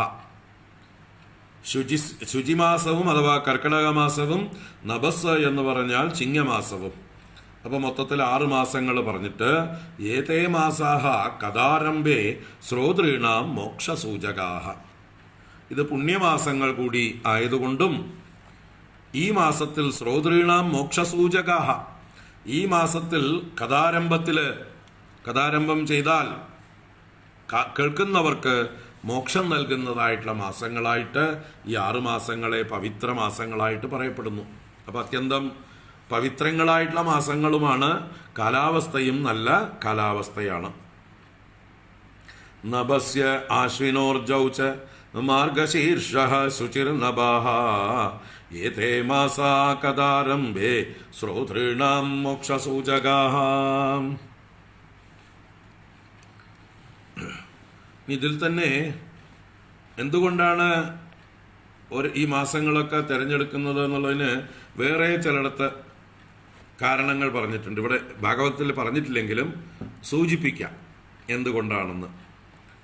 ഈ നഭസ്യമാസം, കന്നിമാസം തിരഞ്ഞെടുക്കാനുള്ള പ്രധാന കാരണം ഈ ഭാഗവതത്തിൽ നമ്മൾ കാണാം. ഭാഗവതത്തിൻ്റെ ഉത്ഭവം ആദ്യം ഭഗവാൻ നാരായണൻ തൻ്റെ നാഭീകമലത്തിലുണ്ടായ ബ്രഹ്മദേവനാണ് ചതുശ്ലോകി ഭാഗവതം എന്ന രീതിയിൽ ആദ്യത്തെ ഉപദേശം അല്ലേ. ആ ചതുശ്ലോകി ഭാഗവതം ബ്രഹ്മദേവൻ കേട്ട് പിന്നെ പുത്രനായ നാരദന് ഉപദേശിക്കുന്നു. നാരദൻ വിഷമിച്ചിരിക്കുന്ന വ്യാസന് പിന്നീട് ഉപദേശിക്കുന്നു. വ്യാസൻ ഭാഗവതം രചിച്ച് ശുഗബ്രഹ്മർഷിയെ ഉപദേശിക്കുന്നു. അപ്പൊ ഇങ്ങനെ 4 പേര് പരമ്പരയാ താഴേക്ക് വരുന്നുണ്ട്. ശുഗബ്രഹ്മർഷി പരീക്ഷത്തിനും, ഭഗവാൻ നാരായണൻ ബ്രഹ്മദേവന്, ബ്രഹ്മദേവൻ നാരദന്, നാരദൻ വ്യാസന്, വ്യാസൻ ശുഗബ്രഹ്മർഷിക്ക്, ശുഗബ്രഹ്മർഷി പരീക്ഷത്തിന്. അങ്ങനെ 5 തലമുറ കടന്നു വരുന്നുണ്ട്. അപ്പൊ അതിൽ ഏതൊക്കെയാണ് ഇവിടെ പറഞ്ഞിരിക്കുന്നത് നോക്കാം. ബ്രഹ്മദേവന് ഭഗവാൻ ചതുശ്ലോകി ഭാഗവതം ഉപദേശിച്ചത് കന്നിമാസത്തിലാണത്രേ, നഭസ്യമാസത്തിലാണ് എന്ന്. അതുകൊണ്ട് നഭസ്യമാസത്തിന് ആ പവിത്രത പുണ്യം കൂടും. നമ്മൾ ബ്രഹ്മദേവനെ പോലെ അധികാരികളായിത്തീരും. ഭഗവാൻ പറയുന്നത് പോലെയുള്ള അനുഭവവും നമുക്ക് ഉണ്ടാകും. അപ്പം അതുകൊണ്ട് നഭസ്യമാസം. അതുപോലെ അപ്പോൾ നഭസ്യമാസത്തിൽ ശുക്ലപക്ഷ നവമി ദിവസം ആരംഭിച്ച് പൗർണമിയിൽ അവസാനിപ്പിക്കുന്നത് ഉത്തമം എന്ന് പറഞ്ഞിട്ടുണ്ട്. അത് കഴിഞ്ഞ് കാർത്തിക മാസം. കാർത്തിക മാസം വൃശ്ചിക മാസമാണ്. വൃശ്ചിക മാസത്തിലാണ് വ്യാസമഹർഷിക്ക് ശാന്തി ലഭിക്കാതെ നാരദ മഹർഷി ആ വ്യാസന് ഉപദേശിച്ചത്. അപ്പോൾ ബ്രഹ്മദേവൻ നാരദന് ഉപദേശിച്ചത് ഇവിടെ എടുത്തിട്ടില്ല. കാർത്തിക മാസത്തിലാണ് നാരദ മഹർഷി വ്യാസന് ഉപദേശിച്ചത്. അപ്പോൾ ആ ഒരു പാരമ്പര്യം അവിടെ കിട്ടുന്നു, ആ ഒരു മഹത്വം കിട്ടുന്നു. അതുപോലെ മാർഗശീർഷ മാസം ധനുമാസം. ധനുമാസത്തില് വ്യാസൻ ശുഗബ്രഹ്മർഷിക്ക് 7 ദിവസം കൊണ്ട് ഭാഗവതം കേൾപ്പിച്ചു. അപ്പൊ വ്യാസൻ ശുഗന് ഭാഗവതം ഉപദേശിച്ചത് മാർഗശീർഷ മാസം ധനുമാസം. വൃശ്ചികം ധനു. നാരദൻ ഉപദേശിച്ചു പോയി. അധികം താമസിയാതെ വ്യാസൻ ഭാഗവതം നിർമ്മിച്ച് അടുത്ത മാസം തന്നെ ശുഗബ്രഹ്മർഷിക്ക് ഉപദേശിച്ചു എന്ന് താല്പര്യം. അപ്പോൾ അതുകൊണ്ട് ആ മാസം ശ്രേഷ്ഠം. പിന്നെ കുംഭമാസം. മാഘമാസത്തില് പരീക്ഷിത്ത് രാജാവിന് ശ്രീശുഗ മഹർഷി ഉപദേശിച്ചു. അപ്പൊ കുംഭത്തെക്കുറിച്ച് ഇവിടെ പറഞ്ഞില്ല മുമ്പ്. ഈ 6 മാസം പറഞ്ഞതിൽ കുംഭമില്ല. പക്ഷെ ഇവിടെ കുംഭം കൂടി വേറൊരു ഭാഗത്ത് പറഞ്ഞിരിക്കുകയാണ്. കുംഭമാസത്താണ് പരീക്ഷത്തിന് വേണ്ടിയിട്ട് സുഖബ്രഹ്മർഷി സപ്താഹം നടത്തിയത്. അതുകൊണ്ട് കുംഭമാസത്തിലും നടത്തുന്നത് ശ്രേഷ്ഠമാണ്. കുംഭമാസത്തിലെ ശുക്ലപക്ഷ നവമി മുതൽക്കാണ് പൗർണമി വരെയുള്ളതായിട്ടുള്ള 7 ദിവസം കൊണ്ട് ശുഖബ്രഹ്മർഷി പരീക്ഷത്തിന് ഉപദേശിച്ച് മോക്ഷം കൊടുത്തതായിട്ടുള്ള കഥ. അപ്പം അത് കഴിഞ്ഞ് വേറെ പലയിടത്തും പറഞ്ഞിട്ടുണ്ട്. സർവേ മാസാഹ ശുഭാ പ്രോക്താഹ പൗഷ ചൈത്ര വിവർജിതാഹ എന്ന്. എല്ലാ മാസവും നല്ല മാസം തന്നെയാണ്. വേണമെങ്കിൽ പൗഷവും ചൈത്രവും ഒഴിവാക്കിക്കോളൂ. അപ്പോൾ ചൈത്രം എന്ന് പറഞ്ഞാൽ നമ്മുടെ മേടത്തിന് തുല്യമാണ്. ഇപ്പോൾ നമ്മൾ നടന്നുകൊണ്ടിരിക്കുന്നതായിട്ടുള്ള മാസമാണ്. സപ്താഹം നടത്തുന്ന കാര്യത്തിലാണ് പറഞ്ഞിരിക്കുന്നത്. അതുപോലെ പൗഷം എന്ന് പറഞ്ഞാൽ മകരമാസം, നല്ല തണുപ്പുള്ള കാലം. അപ്പം മകരവും ചൈത്രവും സപ്താഹം വേണ്ട എന്ന് വേറെ ചില ആചാര്യന്മാർ പല ഭാഗത്തും പറഞ്ഞു വെച്ചിരിക്കുകയാണ്. ഇത് ഭാഗവതത്തിൽ പറഞ്ഞതല്ല, മറ്റു പലരും പറഞ്ഞു വെച്ചിരിക്കുന്നതാണ്. അപ്പം ഇങ്ങനെ 6 മാസം ഭാഗവതം പറഞ്ഞു. ഏത്? നഭസ്യം, ആശ്വിനം, ഊർജം, മാർഗശീർഷം, ശുചി, നഭസ് എന്നുവെച്ചാൽ കന്നി, തുലാം, വൃശ്ചികം, ധനു, കർക്കടകം, ചിങ്ങം. എളുപ്പമുണ്ട്. അപ്പോൾ കർക്കടകം, ചിങ്ങം, കന്നി, തുലാം, വൃശ്ചികം, ധനു. അപ്പോൾ ശരിക്കും പറഞ്ഞ ദക്ഷിണായനം അല്ലേ? ദക്ഷിണായനം മുഴുവൻ വന്നു. ഈ കർക്കടകം, ചിങ്ങം അവസാനം പറഞ്ഞതിനെ ആദ്യത്തേക്ക് ഇട്ടാൽ കർക്കടകം, ചിങ്ങം, കന്നി, തുലാം, വൃശ്ചികം, ധനു 6 മാസം. ദക്ഷിണായനത്തിലെ 6 മാസങ്ങളും ഉത്തമമാണ്. എന്തിന്? ഭാഗവത സപ്താഹങ്ങൾ നടത്താനായിക്കൊണ്ട് എന്നിപ്പോൾ ഭാഗവതം മാഹാത്മ്യം പറയുന്നു. 6 മാസം. ശരി, ഇരിക്കട്ടെ, തുടർന്ന് കാണാം. മാസാനാം വിഗ്രഹേയാനി താനി ത്യാജ്യാനി സർവധാ സഹായാശ്ചേതരേ ഛാത്ര കർത്തവ്യാഹ സോദ്യമാശ്ചയേ. മാസാനാം വിഗ്രഹേ യാനി താനി ത്യാജ്യാനി സർവദ. ഈ മാസങ്ങളിൽ വിഗ്രഹം എന്ന് പറഞ്ഞാൽ ഗ്രഹയുദ്ധം. ഗ്രഹങ്ങൾ തമ്മിൽ വിപരീത ഭാവത്തിനെയാണ് വിഗ്രഹം എന്ന് പറയുന്നത്. ഗ്രഹങ്ങൾ വിപരീതമാകുമ്പോൾ ഗ്രഹയുദ്ധം എന്നും പറയും. അപ്പോൾ ഗ്രഹങ്ങൾ തമ്മിൽ ചേരാത്ത കലഹങ്ങൾ ഉണ്ടാകുന്ന കാലങ്ങളുണ്ട്. അതാണ് ഏത് മാസത്തിൽ അങ്ങനെ വരുന്നുണ്ടോ അത് ജ്യോതിഷികൾക്ക് അറിയാൻ പറ്റും. ഏതേത് മാസം ഒഴിവാക്കേണ്ടതാണ്. കാരണം എന്തെങ്കിലുമൊക്കെ വിഘ്നങ്ങൾ ഉണ്ടാകും ഗ്രഹയുദ്ധങ്ങളുള്ളപ്പോൾ. അതാണ് താനി ത്യാജ്യാനി സർവത. ഗ്രഹയുദ്ധമുള്ള മാസങ്ങൾ ഒഴിവാക്കേണ്ടതാണ്. ഇനി സഹായാശ്ച ഇതരേ ച അത്ര കർത്തവ്യാഹ സോദ്യമാശ്ച ഏ. അപ്പോ അത്ര ഈ വിഷയത്തിൽ സപ്താഹയജ്ഞം നടത്തുന്ന വിഷയത്തിൽ ഏ സോദ്യമാഹ, ആരാണോ നല്ല ഉത്സാഹമുള്ള ആളുകൾ, വളണ്ടറിലി സപ്പോർട്ട് ചെയ്യാൻ, സഹായിക്കാൻ, എന്താണ് മാസാനം വിപ്രഹേയാനി എന്ന് പാഠമുണ്ടോ? അത് വിപ്ര എന്നുള്ളത് ബ്രാഹ്മണ എന്ന് സംബോധനയാവാം. വിപ്രഹേയാനിന്ന് ബ്രാഹ്മണ ഹേയാനി, ഉപേക്ഷിക്കത്തക്കത്. ഹേയാനി എന്ന് പറഞ്ഞാൽ ഉപേക്ഷിക്കത്തക്കത്. ഏതൊക്കെ മാസങ്ങൾ ഉപേക്ഷിക്കേണ്ടതുണ്ടോ അതിനെയൊക്കെ ഉപേക്ഷിക്കാമെന്നുള്ള പാഠഭേദമാണ്. ആയിക്കോട്ടെ, അതങ്ങനെയും വായിക്കാം. വിപ്രഹേയാനി എന്ന് പറഞ്ഞാൽ ബ്രാഹ്മണർ നല്ല കാര്യങ്ങൾക്കൊന്നും സ്വീകരിക്കാത്ത മാർഗങ്ങൾ, മാസങ്ങൾ എന്നുള്ളെടുത്തിട്ട് വിപ്രഹേയാനി എന്നെടുക്കാം. ഓക്കെ. മാസാനാം വിപ്ര ഹേയാനി. അവിടെ വിപ്ര എന്നുള്ളത് സംബോധനയിൽ വിപ്ര എന്നുള്ള അർത്ഥത്തിലും എടുക്കാം. നാരദനെ വിപ്ര എന്ന് വിളിക്കില്ല, എങ്കിലും സന്ദർഭവശാൽ വന്നിട്ടുണ്ടാവാം. അല്ലെങ്കിൽ എന്താ പറയുക, സൂത ശൗനകാദികൾ തമ്മിലുള്ള സംഭാഷണം കൂടിയാണല്ലോ, അങ്ങനെ വന്നതും ആവാം.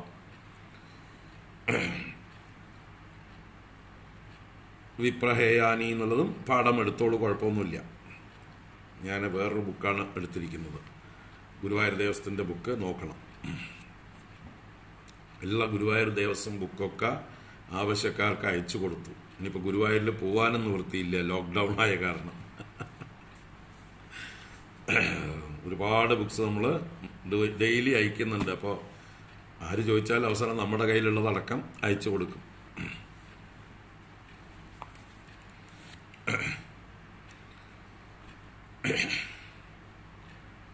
മാസാനാം വിപ്രഹേയാനി. ഹേയാനി എന്ന് പറഞ്ഞാൽ ത്യാജ്യാനി എന്ന് തന്നെയാണ്. താനി ത്യാജ്യാനി സർവദാ, അവ ഉപേക്ഷിക്കേണ്ടതാണ് എന്ന്. ഇപ്പൊ ത്യജിക്കപ്പെടേണ്ട മാസങ്ങൾ അല്ലയോ ബ്രാഹ്മണ, ത്യജിക്കേണ്ടതാണ് എന്ന് എടുത്താൽ മതി. അതിലൊന്നും വലിയ കാര്യമില്ല, അർത്ഥം ഗ്രഹിച്ചാൽ മതി. ഇനി സഹായാശ്ച ഇതരേച്ച അത്ര കർത്തവ്യ സോദ്യമാശ്ച ഏ സോദ്യമാഹ, ആരാണോ നല്ല ഉദ്യമശീലന്മാർ, അധ്വാനിക്കാനും പ്രയത്നിക്കാനും ഒക്കെ സാമർഥ്യമുള്ളവർ, നല്ല വളണ്ടിയേഴ്സ്, താല്പര്യമുള്ളവർ ഈ സപ്താഹം നടത്തുന്ന കാര്യത്തിൽ, അവര് ഇതരെ ആരാണോ സപ്താഹം നടത്തുന്നത് അവർക്ക് സപ്പോർട്ട് ചെയ്യാവുന്നതാണ്. ഏ സോദ്യമാഹ ഇതരെ തേ അപി സഹായ അത്ര കർത്തവ്യാഹ, അവർക്കും ഇവിടെ ചെന്ന് സഹായിക്കാവുന്നതാണ് എന്നർത്ഥം. അപ്പോൾ നമ്മളാണ് സപ്താഹം നടത്തുന്നതെങ്കിൽ നമുക്ക് സഹായിക്കും എന്ന് ബോധമുള്ള ആളുകളെയൊക്കെ നമുക്ക് വിളിക്കണം. ആദ്യം അവരെ വിളിച്ചിട്ടൊരു കമ്മിറ്റി, അല്ലേ? സഹായിക്കാൻ നമുക്ക് സന്നദ്ധതയുള്ള നമ്മുടെ ബന്ധുക്കളോ സുഹൃത്തുക്കളോ മറ്റ് പരിചയക്കാരോ അയൽക്കാരോ ഒക്കെ ഉണ്ടെങ്കിൽ, അവർക്ക് നല്ല മനസ്സാണെങ്കിൽ, അധ്വാനശീലന്മാരാണ്, അഭിപ്രായം പറയാനൊക്കെ നല്ല മിടുക്കന്മാരാണ്, കാര്യഗൗരവമൊക്കെ ഉള്ളവരാണ്, ഏത് കാര്യത്തിനും പോയാൽ പെട്ടെന്ന് സാധിച്ചിട്ട് വരുന്നവരാണ്, അതുപോലെ ധനസമാഹരണത്തിന് മിടുക്കന്മാരാണ്, അങ്ങനെയൊക്കെ ആണെങ്കിൽ അവരെയൊക്കെ നമുക്ക് സഹായികളായിട്ട് കൂടെ കൂട്ടേണ്ടതാണ് എന്ന അർത്ഥമാണ് ഇവിടെ. സഹായാശ്ച ഇതരേച്ച അത്ര കർത്തവ്യ സോദ്യമാശ്ചയെ. മടിയന്മാരെയും മണക്കൂസുകളെയൊന്നും കൂടെ കൂട്ടേണ്ട, ഉള്ള പണികൾ മുടക്കും, അല്ലേ? മന്ദബുദ്ധികളും മടിയന്മാരും ഒക്കെ ആയിട്ടുള്ള ആൾക്കാരൊക്കെ കമ്മിറ്റിയിൽ കൂടിയാൽ വെറുതെ അവർ തടസ്സങ്ങൾ പറഞ്ഞുകൊണ്ട് പേരെടുക്കാൻ വേണ്ടി മാത്രം മുമ്പിലുണ്ടാവും. സ്റ്റേജിലൊക്കെ കയറിയിരിക്കുക എന്ത് വിശേഷം ഉണ്ടെങ്കിലും, വേറെ ഒരിടത്തും കാണില്ല. എപ്പോൾ നോക്കിയാലും മുൻനിരയിലുണ്ടാവും ഞങ്ങളാണ് ഇതൊക്കെ നടത്തുന്നത് എന്ന് പറഞ്ഞിട്ട്. പക്ഷേ ഒരു കാര്യത്തിനും അവരെ കാണില്ല. അത്യാവശ്യം നോക്കിയാൽ എനിക്ക് തിരക്കുണ്ട് എന്ന് പറയും. അപ്പം അങ്ങനെയുള്ളവരെയല്ല നോക്കേണ്ടത്. ശരിക്കും നമുക്ക് ഏതൊക്കെ രീതിയിൽ സഹായമാകുമോ അങ്ങനെയുള്ളവരെ. എന്നിട്ട് എന്ത് ചെയ്യണം? ദേശേ ദേശേ തഥാ സേയം വാർത്താ പ്രേഷ്യ പ്രയത്നതഃ ഭവിഷ്യന്തി കഥാചാത്ര ആഗന്തവ്യം കുടുംബിഭിഃ. ദൂരേ ഹരികഥാ കേചിത് ദൂരേ ച അച്യുത കീർത്തനാഃ സ്ത്രിയശൂദ്രാദയോ യേ ച തേഷാം ബോധോ യതോ ഭവേത്. അപ്പോ ദേശേ ദേശേ തഥാ സാ ഇയം വാർത്ത പ്രേഷ്യ പ്രയത്നതഃ. സാ ഇയം വാർത്ത, സാ ഈ ഭാഗവതത്തെ സംബന്ധിച്ചതായിട്ടുള്ള സപ്താഹം നടത്താൻ പോകുന്ന വാർത്ത, ന്യൂസ്, അത് പ്രയത്നതഃ പ്രേഷ്യ, പ്രയത്നപൂർവം അയക്കണം, പ്രേഷണം ചെയ്യണം. എവിടേക്ക്? ദേശേ ദേശേ, സമീപത്തുള്ളതായിട്ടുള്ള ദേശങ്ങളിലേക്കൊക്കെ, നമുക്ക് പരിചിതരായ ആളുകളുടെ അടുത്തേക്കൊക്കെ, എവിടുന്നൊക്കെ ആളുകൾ വരാൻ ചാൻസ് ഉണ്ടോ അവരെയൊക്കെ അറിയിക്കാനായിക്കൊണ്ട് ദേശാന്തരങ്ങളിലേക്കും വിവരം കൊടുക്കുക. എത്ര ആളുകൾ എവിടുന്നൊക്കെ വരാൻ ചാൻസ് ഉണ്ടോ, ആളുകൾക്ക് മനസ്സുണ്ടോ, അത് അറിഞ്ഞുകൊണ്ട് നമ്മൾ അന്വേഷിച്ച് ചെന്ന് ഒരു പബ്ലിസിറ്റി കൊടുക്കണം എന്നർത്ഥം. വേണമെങ്കിൽ ഭേരി കൊട്ടി അറിയിക്കാവുന്നതാണ്, അല്ലെങ്കിൽ പേഴ്സണലി ചെന്ന് ഇൻവൈറ്റ് ചെയ്യാവുന്നതാണ്, എങ്ങനെ വേണമെങ്കിൽ അങ്ങനെ. അപ്പോൾ പ്രയത്നതഃ പ്രേഷ്യ വാർത്ത, വാർത്ത അയക്കണം. ദേശേ ദേശേ ഈ വാർത്തയെ തഥാ എന്താ പറയേണ്ടത്? അവിടെ ചെന്ന് എല്ലാവരോടും പറയേണ്ടത് ഭവിഷ്യതി കഥാച അത്ര ആഗന്തവ്യം കുടുംബിഭിഃ. അത്ര കഥാ ഭവിഷ്യതി, ദാ ഇവിടെ ഇന്ന സ്ഥലത്ത് വെച്ച് ഇന്ന ദിവസങ്ങളിൽ ഭാഗവത കഥ സംഭവിക്കാൻ പോകുന്നു, ഭാഗവത സപ്താഹം നടക്കാൻ പോകുന്നു. അപ്പൊ സ്ഥലവും സമയവും പറഞ്ഞു, ദിവസവും പറഞ്ഞു കൊടുത്ത്, ആചാര്യന്റെ പേരും പറ്റുകയാണെങ്കിൽ പറഞ്ഞു കൊടുത്ത്, ഇന്ന ആചാര്യനാണ് വന്ന് അനുഗ്രഹിക്കുന്നത്, ഈ ഭാഗവതം പറയുന്നത് എന്നൊക്കെ വിളിച്ചു പറഞ്ഞ് ആളുകളെ അറിയിക്കണം. ആഗന്തവ്യം, എല്ലാവരും വരേണ്ടതാണ്. കുടുംബിഭിഃ, കുടുംബസമേതമായിട്ട് വരണം എന്ന് വിളിച്ചു പറയണം. എല്ലാവരും ബന്ധുമിത്രാദികളോടുകൂടി, അല്ലേ, ഫാമിലി ആൻഡ് ഫ്രണ്ട്സ് എന്ന് പറഞ്ഞിട്ട് വിളിച്ചു പറയണം എന്നർത്ഥം. ഭവിഷ്യതി കഥാച അത്ര ആഗന്തവ്യം കുടുംബിഭിഃ. ഇങ്ങനെ വേണം വിളിക്കാൻ. എന്തുകൊണ്ട് വെച്ചാൽ, എന്താ വിളിക്കേണ്ടത് എന്ന് പറഞ്ഞാൽ, എന്തുകൊണ്ട് വിളിക്കണം? ഇങ്ങനെ ഒരു സപ്താഹം ഉണ്ട് എന്ന് പറഞ്ഞാൽ പോരെ, പിന്നെ പ്രത്യേകം ക്ഷണിക്കണോ? അനൗൺസ്മെന്റ് മാത്രം പോരെ? സപ്താഹം നടക്കുന്നുണ്ട്, പക്ഷെ പോരാ, എല്ലാവരും കുടുംബസമേതം വരണം, നിർബന്ധമായും വരണം, ഇത് ഞങ്ങൾ അപേക്ഷിക്കുന്നു, വിനീതരായി അപേക്ഷിക്കുന്നു എന്നൊക്കെ പറയണം. അല്ലെങ്കിൽ മടിക്കും ആൾക്കാര്. പ്രത്യേകിച്ച് ആരൊക്കെ മടിക്കുമെന്ന് പറയണം. അതാണ് അടുത്ത വരി. ദൂരേ ഹരികഥാ കേചിത് ദൂരേ ച അച്യുത കീർത്തനാഃ സ്ത്രിയശൂദ്രാദയോ യേ ച തേഷാം ബോധോ യതോ ഭവേത്. ദൂരേ ഹരികഥാ കേചിത് എന്ന് പറഞ്ഞാല്, കേചിത് ചില ആൾക്കാര് ദൂരേ ഹരികഥാഹ ഒരു പ്രയോഗമാണ്. ഹരികഥയൊക്കെ എവിടെയെങ്കിലും ഉണ്ടെങ്കിൽ ദൂരെ മാറി നിൽക്കുന്നവർ, ഇതൊന്നും ഞങ്ങൾക്കുള്ളതല്ല, ഹേയ് പൊന്നൊരുക്കുന്നിടത്ത് പൂച്ചയ്ക്ക് എന്ത് കാര്യം, ഇങ്ങനെ ആറ്റിറ്റ്യൂഡുള്ള ഒരുപാട് പേരുണ്ട്, അല്ലേ? ഭഗവത് കഥ കേൾക്കാൻ ഒരു താല്പര്യവുമില്ലാത്ത, അവിടുന്ന് വിമുഖന്മാരായി നിൽക്കുന്നവർ, സത്സംഗത്തിൽ നിന്ന് വിമുഖന്മാര്, ഹരികഥകളിൽ നിന്ന് വിമുഖന്മാരായിരിക്കുന്നവരാണ് ഇവിടെ ദൂരേ എന്ന് പറഞ്ഞത്. ദൂരേ എന്ന് പറഞ്ഞാൽ വിമുഖാഹ എന്ന അർത്ഥത്തില്. അപ്പൊ ഹരികഥയിൽ അഭിരുചിയില്ലാത്തവരും, കേചിത് അച്യുത ദൂരേ അച്യുത കീർത്തനാഹ, ഇനി ഭജനയും കീർത്തനങ്ങളും ഒക്കെ നടക്കുന്നുണ്ടെങ്കിൽ അവിടുന്ന് അകന്നു പോകും. ദുഷ്ടന്മാരെ കണ്ടാലാണ് അകലേണ്ടത്, പക്ഷെ ഇവിടെ സത്സംഗത്തിൽ നിന്ന് കീർത്തനങ്ങളിൽ നിന്നൊക്കെ അകന്നു പോകുന്ന പാപികളുണ്ട്. അപ്പൊ അവർക്കൊക്കെ ഒരു താല്പര്യം ജനിപ്പിക്കുന്ന രീതിയിൽ നമ്മൾ അവരെ ഇൻവൈറ്റ് ചെയ്യണം. അവരെ രക്ഷപ്പെടുത്താൻ വേണ്ടിയിട്ടാണ്. അവർക്ക് താല്പര്യമില്ലെങ്കിലും അവരെ പേഴ്സണലി വിളിച്ചാൽ വരും. പേഴ്സണലി നമ്മൾ നിർബന്ധിച്ച് വിളിച്ചാൽ വരും. ഇപ്പോൾ നമ്മൾക്ക് അറിയാൻ പറ്റും, ഇപ്പോൾ അടുത്തൊരു ക്ഷേത്രത്തിൽ നടത്തുമ്പോൾ പൊതുവേ ഒരു ഇൻവിറ്റേഷൻ ആയിരിക്കും, ഇൻഡിവിജ്വലി ചെന്ന് ക്ഷണിക്കുകയൊന്നുമില്ല. അപ്പോൾ അതിൽ താല്പര്യമുള്ളവർ മാത്രമേ പോളൂ. നേരെ മറിച്ച് അതേ ക്ഷേത്രത്തിൻ്റെ അടുത്ത് ഒരു VIP ആയിട്ടുള്ള ഒരാളുടെ വീടുണ്ട് എന്ന് വിചാരിക്കുക, അവിടെ ഗംഭീരമായിട്ടൊരു സപ്താഹം നടത്തുകയാണെന്ന് വിചാരിക്കുക. അയാൾ ചെന്ന് ഓരോ വീടുകളിലും അയാൾക്ക് വേണ്ടപ്പെട്ട ആളുകളോടൊക്കെ വിളിച്ചു, അതൊരു നല്ല കമ്മ്യൂണിസ്റ്റുകാരനെ പോലും വിളിച്ചാലും ഈ ആൾ വിളിച്ച ആൾ VIP ആയതുകൊണ്ട് വരും. ധനികനാണ്, അല്ലെങ്കിൽ നല്ല ബിസിനസ്സുകാരനാണ്, അല്ലെങ്കിൽ എന്തെങ്കിലും ഉദ്യോഗസ്ഥനാണ്, സമൂഹത്തിൽ പേരുള്ള ഒരാളാണെങ്കിൽ അയാളുടെ വീട്ടിലാണ് സപ്താഹം നടത്തുന്നതെങ്കിൽ അയാൾ ഇൻഡിവിജ്വലി ചെന്ന് വിളിക്കുകയാണെങ്കിൽ ഇത്രയും വന്ന് നമ്മുടെ വീട്ടിൽ വന്ന് വിളിച്ചിട്ട് എങ്ങനെയാ വരാതിരിക്കുക, എങ്ങനെയാ പോവാതിരിക്കുക എന്ന് കമ്മ്യൂണിസ്റ്റുകാർക്ക് പോലും യുക്തിവാദികൾക്ക് പോലും തോന്നും. ഒരു ദിവസമെങ്കിലും ഒന്ന് പോയി അദ്ദേഹത്തിൻ്റെ അടുത്തൊന്ന് മുഖം കാണിക്കട്ടെ എന്നുള്ള തോന്നല് ഉണ്ടാവും. അതാണ് പേഴ്സണലി വിളിക്കാൻ പറയുന്നത്. അപ്പൊ പ്രത്യേകിച്ച് ഇങ്ങനെയുള്ള വിമുഖന്മാരായിട്ടുള്ള ആളുകളെ, ഭഗവത് കഥകളിൽ നിന്നും ഭഗവത് കീർത്തനങ്ങളിൽ നിന്നും വിമുഖന്മാരായിട്ടുള്ള ആളുകളെ പ്രത്യേകമായിട്ട് വിളിക്കണം. സ്ത്രീയ ശൂദ്രാദയോ യേച്ച് തേഷാം ബോധോ യഥോ ഭവേത്. സ്ത്രീകൾ എന്ന് പറഞ്ഞാൽ പൊതുവെ ലോക വ്യവഹാരത്തിൽ തൽപരരായിട്ടുള്ള ആളുകളാണ്. ആത്മീയ കാര്യങ്ങളിൽ താല്പര്യം കുറഞ്ഞവരായിരുന്നു പണ്ടൊക്കെ കേട്ടോ. ഇപ്പല്ല, നിങ്ങളുടെ കാര്യമല്ല പറയണത്. ഈ കേട്ടോണ്ടിരിക്കുന്നതിൽ സ്ത്രീകളാണ് കൂടുതൽ അല്ലേ? എവിടെ ആധ്യാത്മിക പരിപാടി ഉണ്ടെങ്കിലും സ്ത്രീകളാണ് കൂടുതൽ. ഏത് ക്ഷേത്രങ്ങളിലും സ്ത്രീകളുടെ തിരക്കാണ്. ഭാഗവത സപ്താഹമാണെങ്കിലും വേറെ ഏത് സത്സംഗമാണെങ്കിലും 70-30, 70 സ്ത്രീകളും 30 പുരുഷന്മാരേ ഉണ്ടാവുള്ളൂ ആവറേജ്. ചില സ്ഥലങ്ങളിലൊക്കെ 80-20 ആവും, അല്ലെങ്കിൽ 90-10 ഒക്കെ ആവും. എന്തായാലും 70% കൂടുതൽ എപ്പോഴും സ്ത്രീകളാണ് നമ്മൾ എവിടെ പോയാലും കാണുന്നത്. പുരുഷന്മാരാണ് വിമുഖന്മാരായിരിക്കുന്നവർ.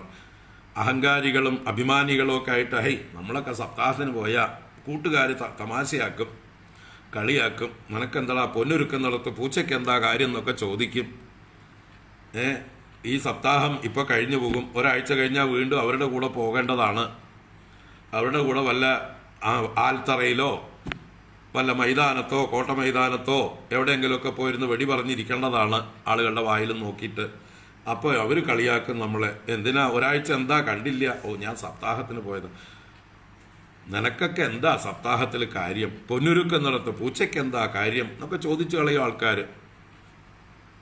അപ്പോൾ അങ്ങനെയുള്ള ആളുകൾ ശൂദ്രാദയ, ശൂദ്രന്മാരെന്ന് പറഞ്ഞാൽ ഈ ഈശ്വരാഭിമുഖ്യമില്ലാത്ത പ്രാകൃതന്മാർ, സംസ്കാരഹീനന്മാർ, അവരെ പോലും ക്ഷണിക്കണം എന്നാ പറയണത്. അവരെയാണ് പ്രത്യേകം ക്ഷണിക്കേണ്ടത്. കാരണം അവർക്കാണ് മടി കൂടുതൽ.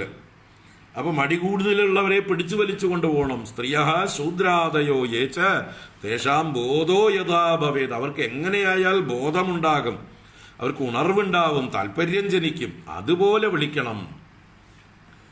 ദേശേ ദേശേ വിരക്തായേ വൈഷ്ണവാഃ കീർത്തനോത്സുകാഃ തേഷ്വേവ പത്രം പ്രേഷ്യം ച തല്ലേഖനം ഇതീരിതം സതാം സമാജോ ഭവിത സപ്തരാത്രം സുദുർലഭഃ അപൂർവരസരൂപൈവ കദാചാത്ര ഭവിഷ്യതി ശ്രീഭാഗവത പീയൂഷപാനായ രസലംബടാഃ ഭവന്തശ്ച തഥാ ശീഘ്രം ആയാത പ്രേമതൽപരാഃ നാവകാശ കദാചിച്ഛേദ് ദിനമാത്രം തദാപിതു സർവദാഗമനം കാര്യം ക്ഷണോത്രൈവ സുദുർലഭഃ ഏവം ആകാരണം തേഷാം കർത്തവ്യം വിനയേന ച ആഗന്തുകാനാം സർവേഷാം വാസസ്ഥാനാനി കൽപ്പയേത്.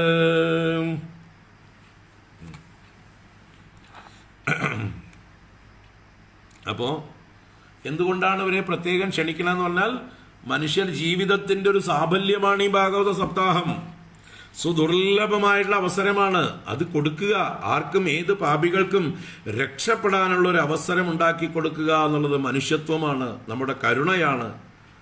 നമ്മൾ വേറെന്തൊക്കെ ദാനം ചെയ്യുന്നതിനേക്കാൾ പ്രധാനമാണ് ഈ ഒരു ഭാഗവത സപ്താഹത്തിലേക്ക് അവരെ ക്ഷണിച്ചു കൊണ്ടുവരിക എന്നുള്ളത്. എത്രയോ വലിയ പുണ്യകർമ്മമാണ്. കാരണം അവരുടെ ജന്മം രക്ഷപ്പെടും. ചിലപ്പോൾ അവർ സംസാര സാഗരത്തിൽ നിന്ന് കരകയറും, മുക്തിക്ക് പാത്രീഭവിക്കും. അവർ അറിയില്ല, നമ്മുടെ ക്ഷണമായിരിക്കും ചിലപ്പോൾ അവർക്കൊരു ജീവിതത്തിലൊരു ടേണിംഗ് പോയിന്റായി മാറുന്നത്. അപ്പം അതുകൊണ്ട് നമ്മൾ നടത്തുകയാണെങ്കിൽ, നമ്മൾ ഏതെങ്കിലും ഭാഗത്ത് നമ്മുടെ ഇൻവോൾവ്മെന്റ് ഉണ്ടെങ്കിൽ സപ്താഹത്തിൽ തീർച്ചയായിട്ടും നമ്മൾ ഇൻവോൾവ് ചെയ്യണം. എവിടെ നടക്കുമ്പോഴും നമ്മുടെ പരിസരത്താണെങ്കിൽ നമുക്ക് സ്വാധീനം ഉണ്ടെങ്കിൽ നമ്മളതിൽ നമ്മളാലാവുന്ന പാർട്ടിസിപ്പേഷൻ ചെയ്ത് പങ്ക് എടുക്കുക. എന്തൊക്കെ സഹായങ്ങൾ ചെയ്യാൻ പറ്റുമോ അതൊക്കെ ചെയ്യേണ്ടതാണ്. അല്ലാതെ വെറും ഒരു ദൂരെ നിന്ന് കാഴ്ചക്കാരായിട്ട് മാത്രം വരികയല്ല വേണ്ടത്. എവിടെ പോയാലും നമ്മുടെ പങ്കാളിത്തം നമ്മൾ നിർവഹിക്കണം. അപ്പോഴാണ് അതൊരു യജ്ഞം ആവുന്നത്. ഒരു യജ്ഞമാക്കി മാറ്റണം, പങ്കാളിത്തം ഉണ്ടാവണം. തുടർന്ന് പറയണു, ദേശേ ദേശേ വിരക്ത യേ വൈഷ്ണവാഹ കീർത്തനോത്സുകാഹ തേഷു ഏവ പത്രം പ്രേക്ഷ്യം ച. ദൂരെ ദൂരേക്കുള്ളവര്, ദേശേ ദേശേ അന്യദേശങ്ങളില്, യേ വിരക്താഹ സന്യാസ തുല്യം ജീവിതം നയിക്കുന്ന വിരക്തരായിട്ടുള്ള ആളുകള്, വൈഷ്ണവാഹ വിഷ്ണുഭക്തന്മാരായിട്ടുള്ള ആളുകള്, കീർത്തനോത്സുകാഹ ഭഗവാന്റെ കീർത്തനങ്ങൾ അത് കേൾക്കാൻ താല്പര്യമുള്ളതായിട്ടുള്ള ആളുകള്, അങ്ങനെയുള്ള ആളുകള് എവിടെയുണ്ടെങ്കിലും ഓടിയെത്ത എന്നവര് ഞാൻ വരുമായിരുന്നില്ലല്ലോ, ഞാൻ കാത്തിരിക്കുകയായിരുന്നല്ലോ എന്ന് പറയും ആളുകൾ. അപ്പൊ അറിയിക്കണം നമ്മൾ, പ്രത്യേകിച്ച് താല്പര്യമുള്ള ആളുകളെ ദൂരെയാണെങ്കിലും അവരെ അറിയിക്കുക. അതാണ് ഇവിടെ പറയുന്നത്. കീർത്തനോത്സുകരും വൈഷ്ണവരും വിരക്തരുമായിട്ടുള്ളവര് ദേശാന്തരങ്ങളിലുള്ളവർക്കും തേഷു ഏവ പത്രം പ്രേഷ്യം, അവരിലേക്ക് പത്രം പ്രേഷ്യം, അവർക്ക് ലെറ്റർ അയക്കണം, ഇൻവിറ്റേഷൻ അയക്കണം.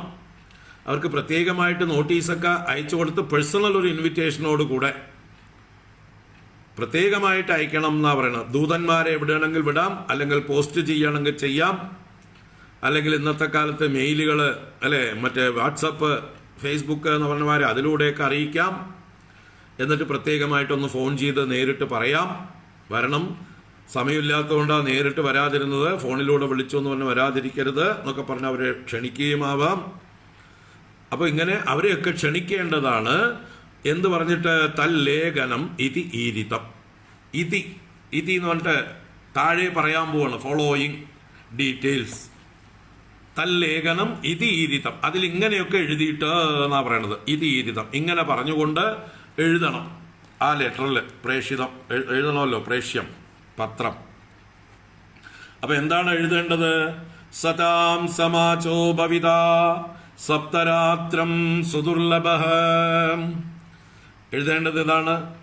സപ്തരാത്രം 7 ദിവസങ്ങൾ നീണ്ടു നിൽക്കുന്ന, സുദുർലഭ അത്യന്ത ദുർലഭമായിരിക്കുന്ന, സദാം സമാജ ഭവിത സജ്ജന സംസർഗം, സജ്ജന സമാജം, ഒരു സമാഗമം, വലിയൊരു സത്സംഗം നടക്കാൻ പോകുന്നു. ഭവിത എന്ന് പറഞ്ഞാൽ ഫ്യൂച്ചറിൽ നടക്കാൻ പോകുന്നു. ഇതാ അവിടെ ഭവിക്കാൻ പോകുന്നു. അപൂർവരസരൂപ ഇവ കഥാച അത്ര ഭവിഷ്യതി. അപൂർവവും ഇതുവരെ കേട്ടില്ലാത്ത, പൂർവാധികം ഭംഗിയായിട്ട് പറയുന്ന ആചാര്യനാണ്. അപൂർവ രസരൂപായവ, നിങ്ങൾ ഇതുവരെ കേട്ടിട്ടില്ലാത്ത കഥകളാണ് കേൾക്കാൻ പോകുന്നത്. രസരൂപായവ കഥാച അത്ര ഭവിഷ്യതി. ഈ സത്സംഗത്തിൽ അത്ഭുതകരങ്ങളായിട്ടുള്ള ഭഗവാന്റെ ലീലകൾ, ഭഗവാന്റെ കഥകൾ, അപൂർവങ്ങളായിട്ടുള്ള കഥകളൊക്കെ കേൾക്കാനുള്ള ഇടയുണ്ട്. നിങ്ങൾ തീർച്ചയായിട്ടും വരണം.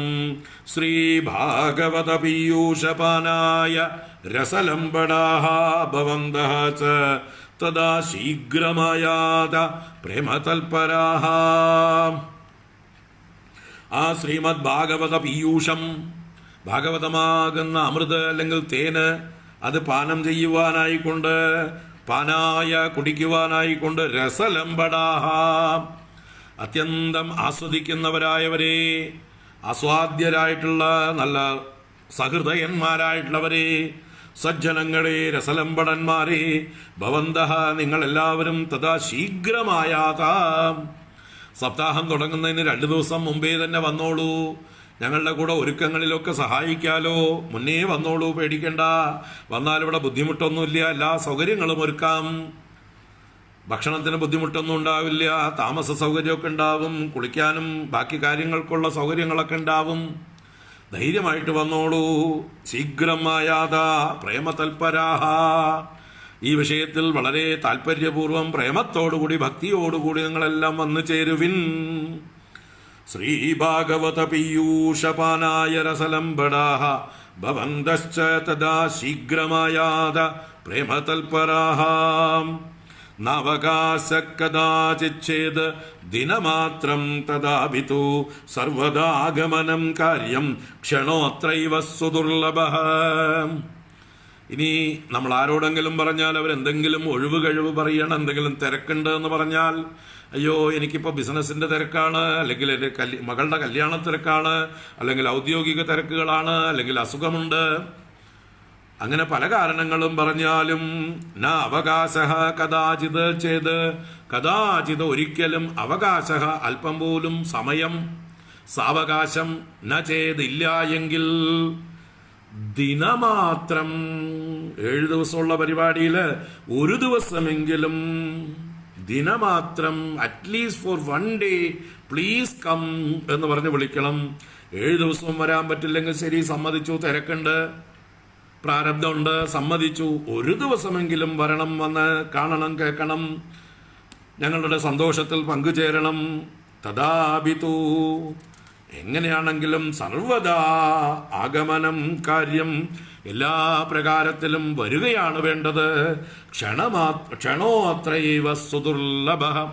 ഇനി ഒരു ദിവസം മുഴുവൻ വരാൻ പറ്റിയില്ലെങ്കിൽ ഒരു ദിവസം ഉച്ചവരെയെങ്കിലും ഒന്ന് വന്നൂടെ, അല്ലെങ്കിൽ ഉച്ചയ്ക്ക് ശേഷമെങ്കിലും വന്നൂടെ, കുറച്ചു നേരമെങ്കിലും, ക്ഷണമാത്രം. ഇവിടെ അത്ര ക്ഷണ ദുർലഭ, ഈ സപ്താഹത്തിൽ ഒരു ക്ഷണനേരം പോലും ദുർലഭമാണ്. കുറച്ചു നേരമെങ്കിലും വന്നിരുന്നാൽ അതും വലിയ ഭാഗ്യമാണ്. അതുകൊണ്ടൊന്ന് വന്ന് തല കാണിക്കുമെങ്കിലും വേണം എന്ന് പറഞ്ഞ്, ഈ ഇതിലൊന്നും താല്പര്യമില്ലാത്തവരാണെങ്കിൽ പോലും ക്ഷണിക്കണം, എത്ര തിരക്കുള്ളവരാണെങ്കിലും ക്ഷണിക്കണം. അതുകൊണ്ട് വെച്ചാൽ അവരെ രക്ഷപ്പെടുത്താനുള്ള വഴിയാണ്, നമ്മൾ അതിനുള്ള അവസരമാണ് അവർക്ക് കൊടുക്കുന്നത്. അങ്ങനെ ക്ഷണോത്രൈവ സുദുർലഭ ഏവം ആകാരണം തേഷാം കർത്തവ്യം വിനയേന ച. ഏവം ഇപ്രകാരം, ആ കാരണം എന്ന് പറഞ്ഞാൽ അവരെ ക്ഷണിക്കുക തന്നെയാണ് ഇവിടെ, ഇൻവൈറ്റ് ചെയ്യുക. അപ്പോൾ തേഷാം കർത്തവ്യം, ഇവരെയൊക്കെ ക്ഷണിക്കേണ്ടത് കർത്തവ്യമാകുന്നു. എങ്ങനെ? വിനയേന. നമ്മുടെ അഹങ്കാരം പ്രകടിപ്പിക്കാൻ പാടില്ല, വേണമെങ്കിൽ വരിൽ നിന്ന മട്ടാവാൻ പാടില്ല. അല്ലെങ്കിൽ ഞങ്ങളുടെ പ്രൈഡ് കാണിക്കാൻ, ഞങ്ങളുടെ ഡമ്പ് കാണിക്കാൻ ഞങ്ങൾ എന്തൊക്കെയോ കാട്ടിക്കൂട്ടില്ല, ദക്ഷയാഗം പോലെ. നിങ്ങൾക്ക് വേണമെങ്കിൽ വരാം ഞങ്ങളുടെ പൊങ്ങച്ചം കാണാൻ എന്നാവരുത്. വിനയത്തോടുകൂടി ക്ഷണിക്കണം, വളരെ ഭവ്യതയോടുകൂടെ, ഭക്തിയോടുകൂടെ ക്ഷണിക്കണം. അവർക്ക് എന്ത് തന്നെയാണെങ്കിലും വരാൻ തോന്നണം, ആ ഹൃദയത്തിൽ നിന്നായിരിക്കണം ക്ഷണം. വിനയേനച്ച ആഗന്തുകാനാം സർവേഷാം വാസസ്ഥാനാനി കൽപ്പയേത്. ആഗന്തുകാനാം എന്ന് പറഞ്ഞാൽ വരുന്നവർക്കൊക്കെ, നമ്മൾ വിളിച്ചു കഴിഞ്ഞാൽ ആരൊക്കെ വരണോ, വിളിക്കാത്തവർ വന്നാൽ അവർക്കും, വിളിച്ചവർ മാത്രമേ വരാവൂന്നില്ല സപ്താഹത്തിന്, വിളിക്കാത്തവർ വന്നാൽ അവർക്കും, സർവേഷാം എല്ലാവർക്കും, വാസസ്ഥാനാനി കൽപ്പയേത് താമസിക്കുവാനുള്ള സൗകര്യങ്ങളൊക്കെ ഒരുക്കണം. കാരണം പണ്ടൊന്നും വാഹന സൗകര്യങ്ങളൊന്നുമില്ല. അപ്പോൾ വിദൂരങ്ങളിൽ നിന്നൊക്കെ വന്നാൽ ദിവസവും പോയിട്ട് വരാൻ പറ്റുമോ? അപ്പോൾ ഒരാഴ്ച അവർക്ക് താമസിക്കാനുള്ള വസതികൾ ഏർപ്പെടുത്തണം. എന്തെങ്കിലുമൊക്കെ സൗകര്യങ്ങൾ, മിനിമം സൗകര്യങ്ങൾ. ആധ്യാത്മിക സാധകന്മാരായിട്ടുള്ള ആളുകൾക്ക് വലിയ ലക്ഷറിയൊന്നും വേണ്ട. ഒന്ന് തലചായ്ക്കാൻ ഒരു പായും തലയണിയും ഇത്തിരി കാറ്റ് കിട്ടാനുള്ള സ്ഥലവും കുളിക്കാനുള്ള വസതിയും അതുപോലെ ശൗചാദികൾക്കുള്ളതായിട്ടുള്ള സൗകര്യങ്ങളും കിട്ടിയാൽ സുഖമായി. അപ്പോൾ അങ്ങനെയുള്ള സൗകര്യങ്ങളെല്ലാം ഏർപ്പെടുത്തണം. തീർത്ഥേ വാപി വനേ വാപി ഗൃഹേ വാ ശ്രവണം മതം വിശാല വസുധായത്ര കർത്തവ്യം സൽക്കദാസ്ഥലം.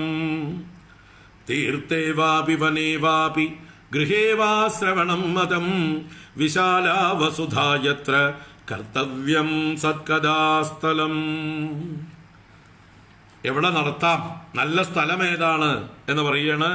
തീർത്ഥേവാ അപി, ഗംഗാദി തീർത്ഥസ്ഥാനങ്ങളുടെ സമീപത്ത്, ഗംഗയാവാം, യമുനയാവാം, കാവേരിയാവാം, ഭാരതപ്പുഴയാവാം, പെരിയാറാവാം, പമ്പയാവാം, അതുപോലെയുള്ള തീർത്ഥസ്ഥാനങ്ങളിൽ, അല്ലെങ്കിൽ ഗുരുവായൂർ പോലെയുള്ളതായിട്ടുള്ള ക്ഷേത്രങ്ങളാവാം. ബഹളമുള്ള സ്ഥലങ്ങളല്ല, ആളുകൾക്ക് സൗകര്യപ്രദമായിട്ട് കേൾക്കാൻ പറ്റുന്ന സ്ഥാനങ്ങൾ. അങ്ങനെയുള്ള തീർത്ഥേവാപി വനേവാപി, ആളൊഴിഞ്ഞതായിട്ടുള്ള തപോഭൂമികൾ പോലെയുള്ളതായിട്ടുള്ള വനങ്ങൾ, ഏകാന്തത കിട്ടുന്നതായിട്ടുള്ള സ്ഥലങ്ങൾ, നല്ല വിശാലമായിട്ടുള്ള ഭൂമി ഉണ്ടെങ്കിൽ അവിടെ പന്തലൊക്കെ ഇട്ട് സൗകര്യങ്ങളൊക്കെ ചെയ്യാൻ പറ്റുമെങ്കിൽ. അത് പണ്ടത്തെ കാലത്ത്, ഇന്നിപ്പോൾ വനങ്ങളൊന്നുമില്ല, അഥവാ വനത്തിൽ പോയാൽ ഓടിച്ചു വിടുകയും ചെയ്യും. ഇപ്പോൾ വനേവാപി ഗൃഹേവാ ശ്രവണം മതം.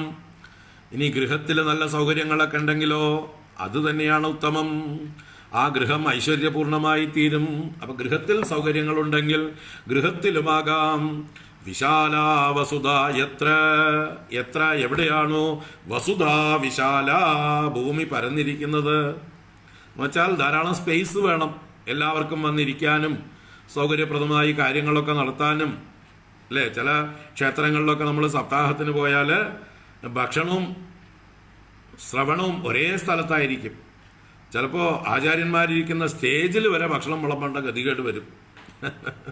അത്രേ സ്പേസ് ഉണ്ടാവുള്ളൂ. അത് വേണ്ട, അങ്ങനെയുള്ള സ്ഥലത്തല്ല. ഭക്ഷണമൊക്കെ ചെയ്യാൻ വേറെ സ്ഥലം, പാചകത്തിനും അല്ലേ. ചിലപ്പോൾ പാചകമൊക്കെ തൊട്ടടുത്തായിരിക്കും. പുക വന്നിട്ട് അവിടെ ഇരിക്കുന്ന ആളുകൾക്ക് ഇരിക്കപ്പുറതി ഉണ്ടാവില്ല. ആചാര്യന്മാരും പുക കുടിച്ചും കണ്ണ് വെള്ളം വന്നുകൊണ്ടും ഇരിക്കും. അങ്ങനെയൊക്കെ ഉണ്ടാവും. നമുക്കൊക്കെ അനുഭവമാണ്.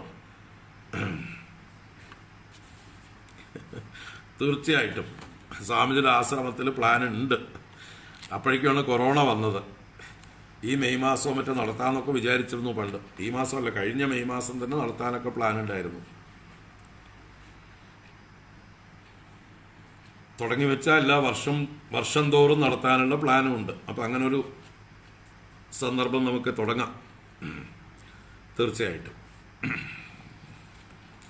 അപ്പം എല്ലാവർക്കും വന്ന് താമസിക്കാൻ ഉള്ള സൗകര്യങ്ങളൊക്കെ ഉപയോഗിച്ചുകൊണ്ട് ഒക്കെ ഏർപ്പാട് ചെയ്യാം. അപ്പോൾ വിശാല വസുധായത്ര, വിശാലമായ വസുധ എവിടെയാണോ ഉള്ളത്, ഭൂമി എവിടെ പരന്ന് സൗകര്യങ്ങളൊക്കെ ഉണ്ടോ, സ്ഥലം വിശാലമായിരിക്കണം, കാറ്റോട്ടം ഉണ്ടാവണം, എല്ലാറ്റിനും സൗകര്യങ്ങൾ ഉണ്ടാവണം.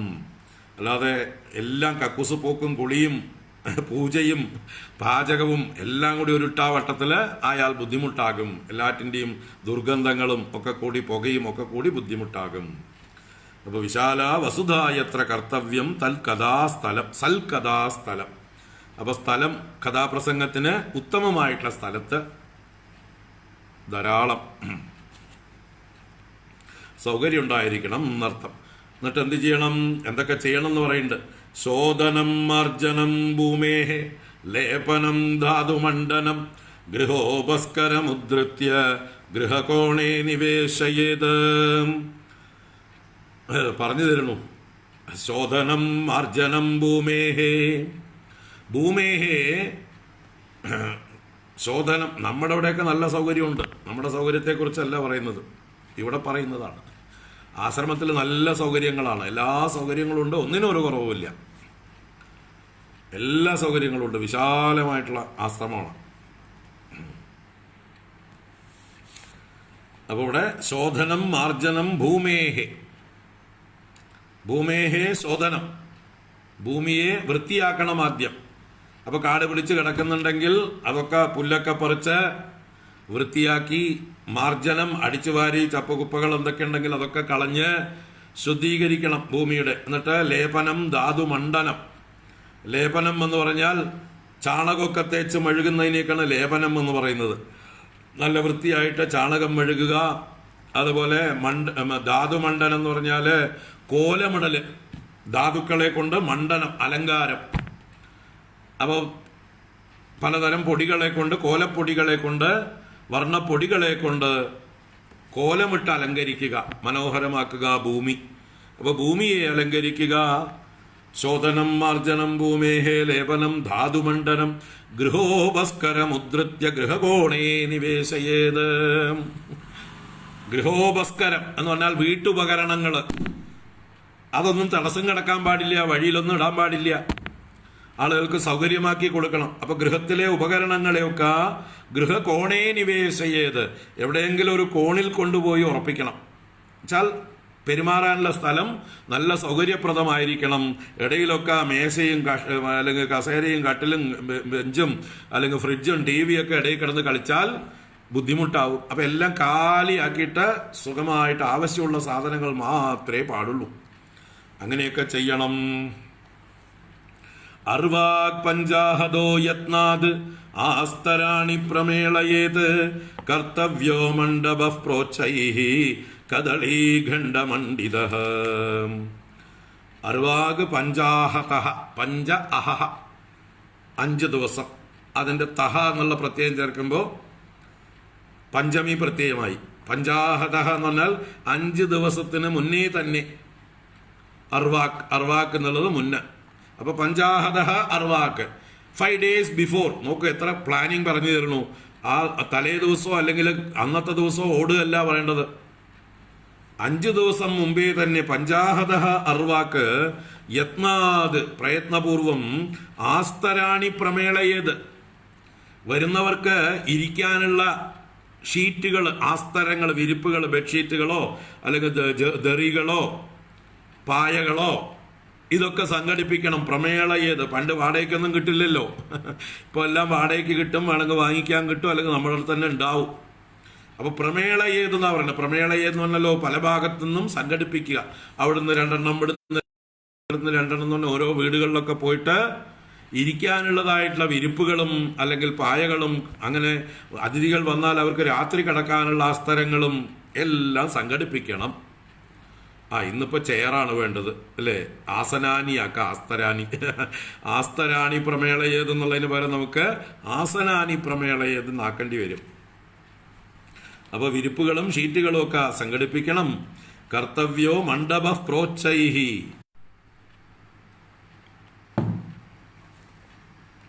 മണ്ഡപ കർത്തവ്യ പ്രോച്ചൈഹി. നല്ല ഉയർന്ന ഒരു മണ്ഡപം തയ്യാറാക്കണം. അതാണ് പ്രോച്ചൈഹി എന്ന് പറഞ്ഞത്. അപ്പോൾ ആചാര്യന്മാർക്ക് ഇരിക്കാനുള്ള വേദി, ഭഗവാന്റെ പ്രതിഷ്ഠയൊക്കെ ചെയ്യാനുള്ള വേദിയായിട്ട് ഒരു ഉയർന്ന മണ്ഡപം, അതാണ് ഉച്ചൈഹി പ്രോച്ചൈഹി മണ്ഡപ കർത്തവ്യ. ഒരു മണ്ഡപം ഉണ്ടാക്കണം. എന്നിട്ടോ അത് കദളീകണ്ഠ മണ്ഡിത, നല്ല കുലവാഴകളൊക്കെ കൊണ്ട്, വെട്ടിക്കൊണ്ടുവന്ന കുലവാഴകൾ കൊണ്ട് അലങ്കരിച്ച് ഭംഗിയാക്കണം. അപ്പോൾ വാഴക്കൊലകളും അല്ലെങ്കിൽ കുലവാഴകളൊക്കെ കെട്ടി തോരണങ്ങളൊക്കെ തൂക്കി, നാളികേരക്കുലകളോ കവുങ്ങിൻ കുലകളോ മാങ്ങാക്കുലകളോ ഒക്കെ ആവാം, അലങ്കാരമായിട്ട് തുടങ്ങണം എന്നർത്ഥം. ബല പുഷ്പദളൈർവിശ്വക വിതാനേന വിരാജിത ചതുർദിക്ഷുധ്വജാരോപോ ബഹുസമ്പദ് വിരാജിത. അപ്പോ ഫലപുഷ്പദളൈർവിശ്വവിതാനേന, ഫലങ്ങൾ എന്ന് പറഞ്ഞാൽ നല്ല വിശേഷം, ഞാൻ പറഞ്ഞതുപോലെ നാളികേരം, മാങ്ങ, അതുപോലെയുള്ളതായിട്ടുള്ള വാഴപ്പഴം മുതലായതൊക്കെ കൊണ്ടും, പുഷ്പങ്ങൾ കൊണ്ടും, ദളങ്ങൾ കൊണ്ടും, ഇലകൾ കൊണ്ടും ഒക്കെ വിതാനിച്ച് ഭംഗി വരുത്തണം. ഈ മണ്ഡപത്തിന് ചുറ്റുമൊക്കെ അലങ്കാരങ്ങൾ ചെയ്ത്, അതുപോലെ മുകളിലും ഒക്കെ മേലാപ്പൊക്കെ വിരിച്ച് നല്ല രീതിയിൽ അലങ്കാരം വരുത്തണം. അതുപോലെ വിശ്വക എന്ന് പറഞ്ഞാൽ 4 ഭാഗത്തും വിതാനേന വിരാജിത, ശോഭിക്കുന്നതായിട്ട്. ചതുർദിക്ഷു ധ്വജാരോപോ, 4 ദിക്കുകളിലും കൊടിക്കൂറകളൊക്കെ കെട്ടി ഉയർത്തണം, കൊടിതോരണങ്ങളൊക്കെ നാട്ടണം. ചതുർദിക്ഷു ധ്വജാരോപ ബഹുസമ്പദ് വിരാജിത, നല്ല വസ്ത്രാലങ്കാരങ്ങളെ കൊണ്ടും ഒക്കെ പട്ടിന്റെ കൊടികളും ഒക്കെ തോരണങ്ങളും ഒക്കെ കെട്ടിത്തൂക്കി ഭംഗിയാക്കണം എന്നർത്ഥം. കാണുമ്പോൾ ഒരു രാജകീയ പ്രൗഢി അല്ലെങ്കിൽ ഒരു ഈശ്വരീയമായിട്ടുള്ള ഐശ്വര്യം എല്ലാം തോന്നുന്ന പോലെയുള്ള ഭംഗിയാക്കണം വേദി എന്ന് പറഞ്ഞു. ഇനിയും തുടരുന്നുണ്ട്. 15 വരെ ആയിട്ടുള്ളൂ. 16 മുതൽക്ക് നാളെ കാണാം. ഇന്നിപ്പോൾ സമയം അതിക്രമിക്കുന്നു. സർവത്ര ഗോവിന്ദനാമ സങ്കീർത്തനം. ഗോവിന്ദ ഗോവിന്ദ. നാരായണാഖില ഗുരോ ഭഗവൻ നമസ്തേ. കായേന വാചാ മനസേന്ദ്രിയൈർവാ ബുദ്ധ്യാത്മനാ വാ പ്രകൃതേ സ്വഭാവാത് കരോമി യദ്യത് സകലം പരസ്മൈ നാരായണായേതി സമർപ്പയാമി. ഓം ശാന്തി ശാന്തി ശാന്തി. ഹരി ഓം. ശ്രീ ഗുരുഭ്യോ നമഃ. ഹരി ഓം. നാരായണ. ഹരി ഓം. ഹരി ഓം. ഹരി ഓം.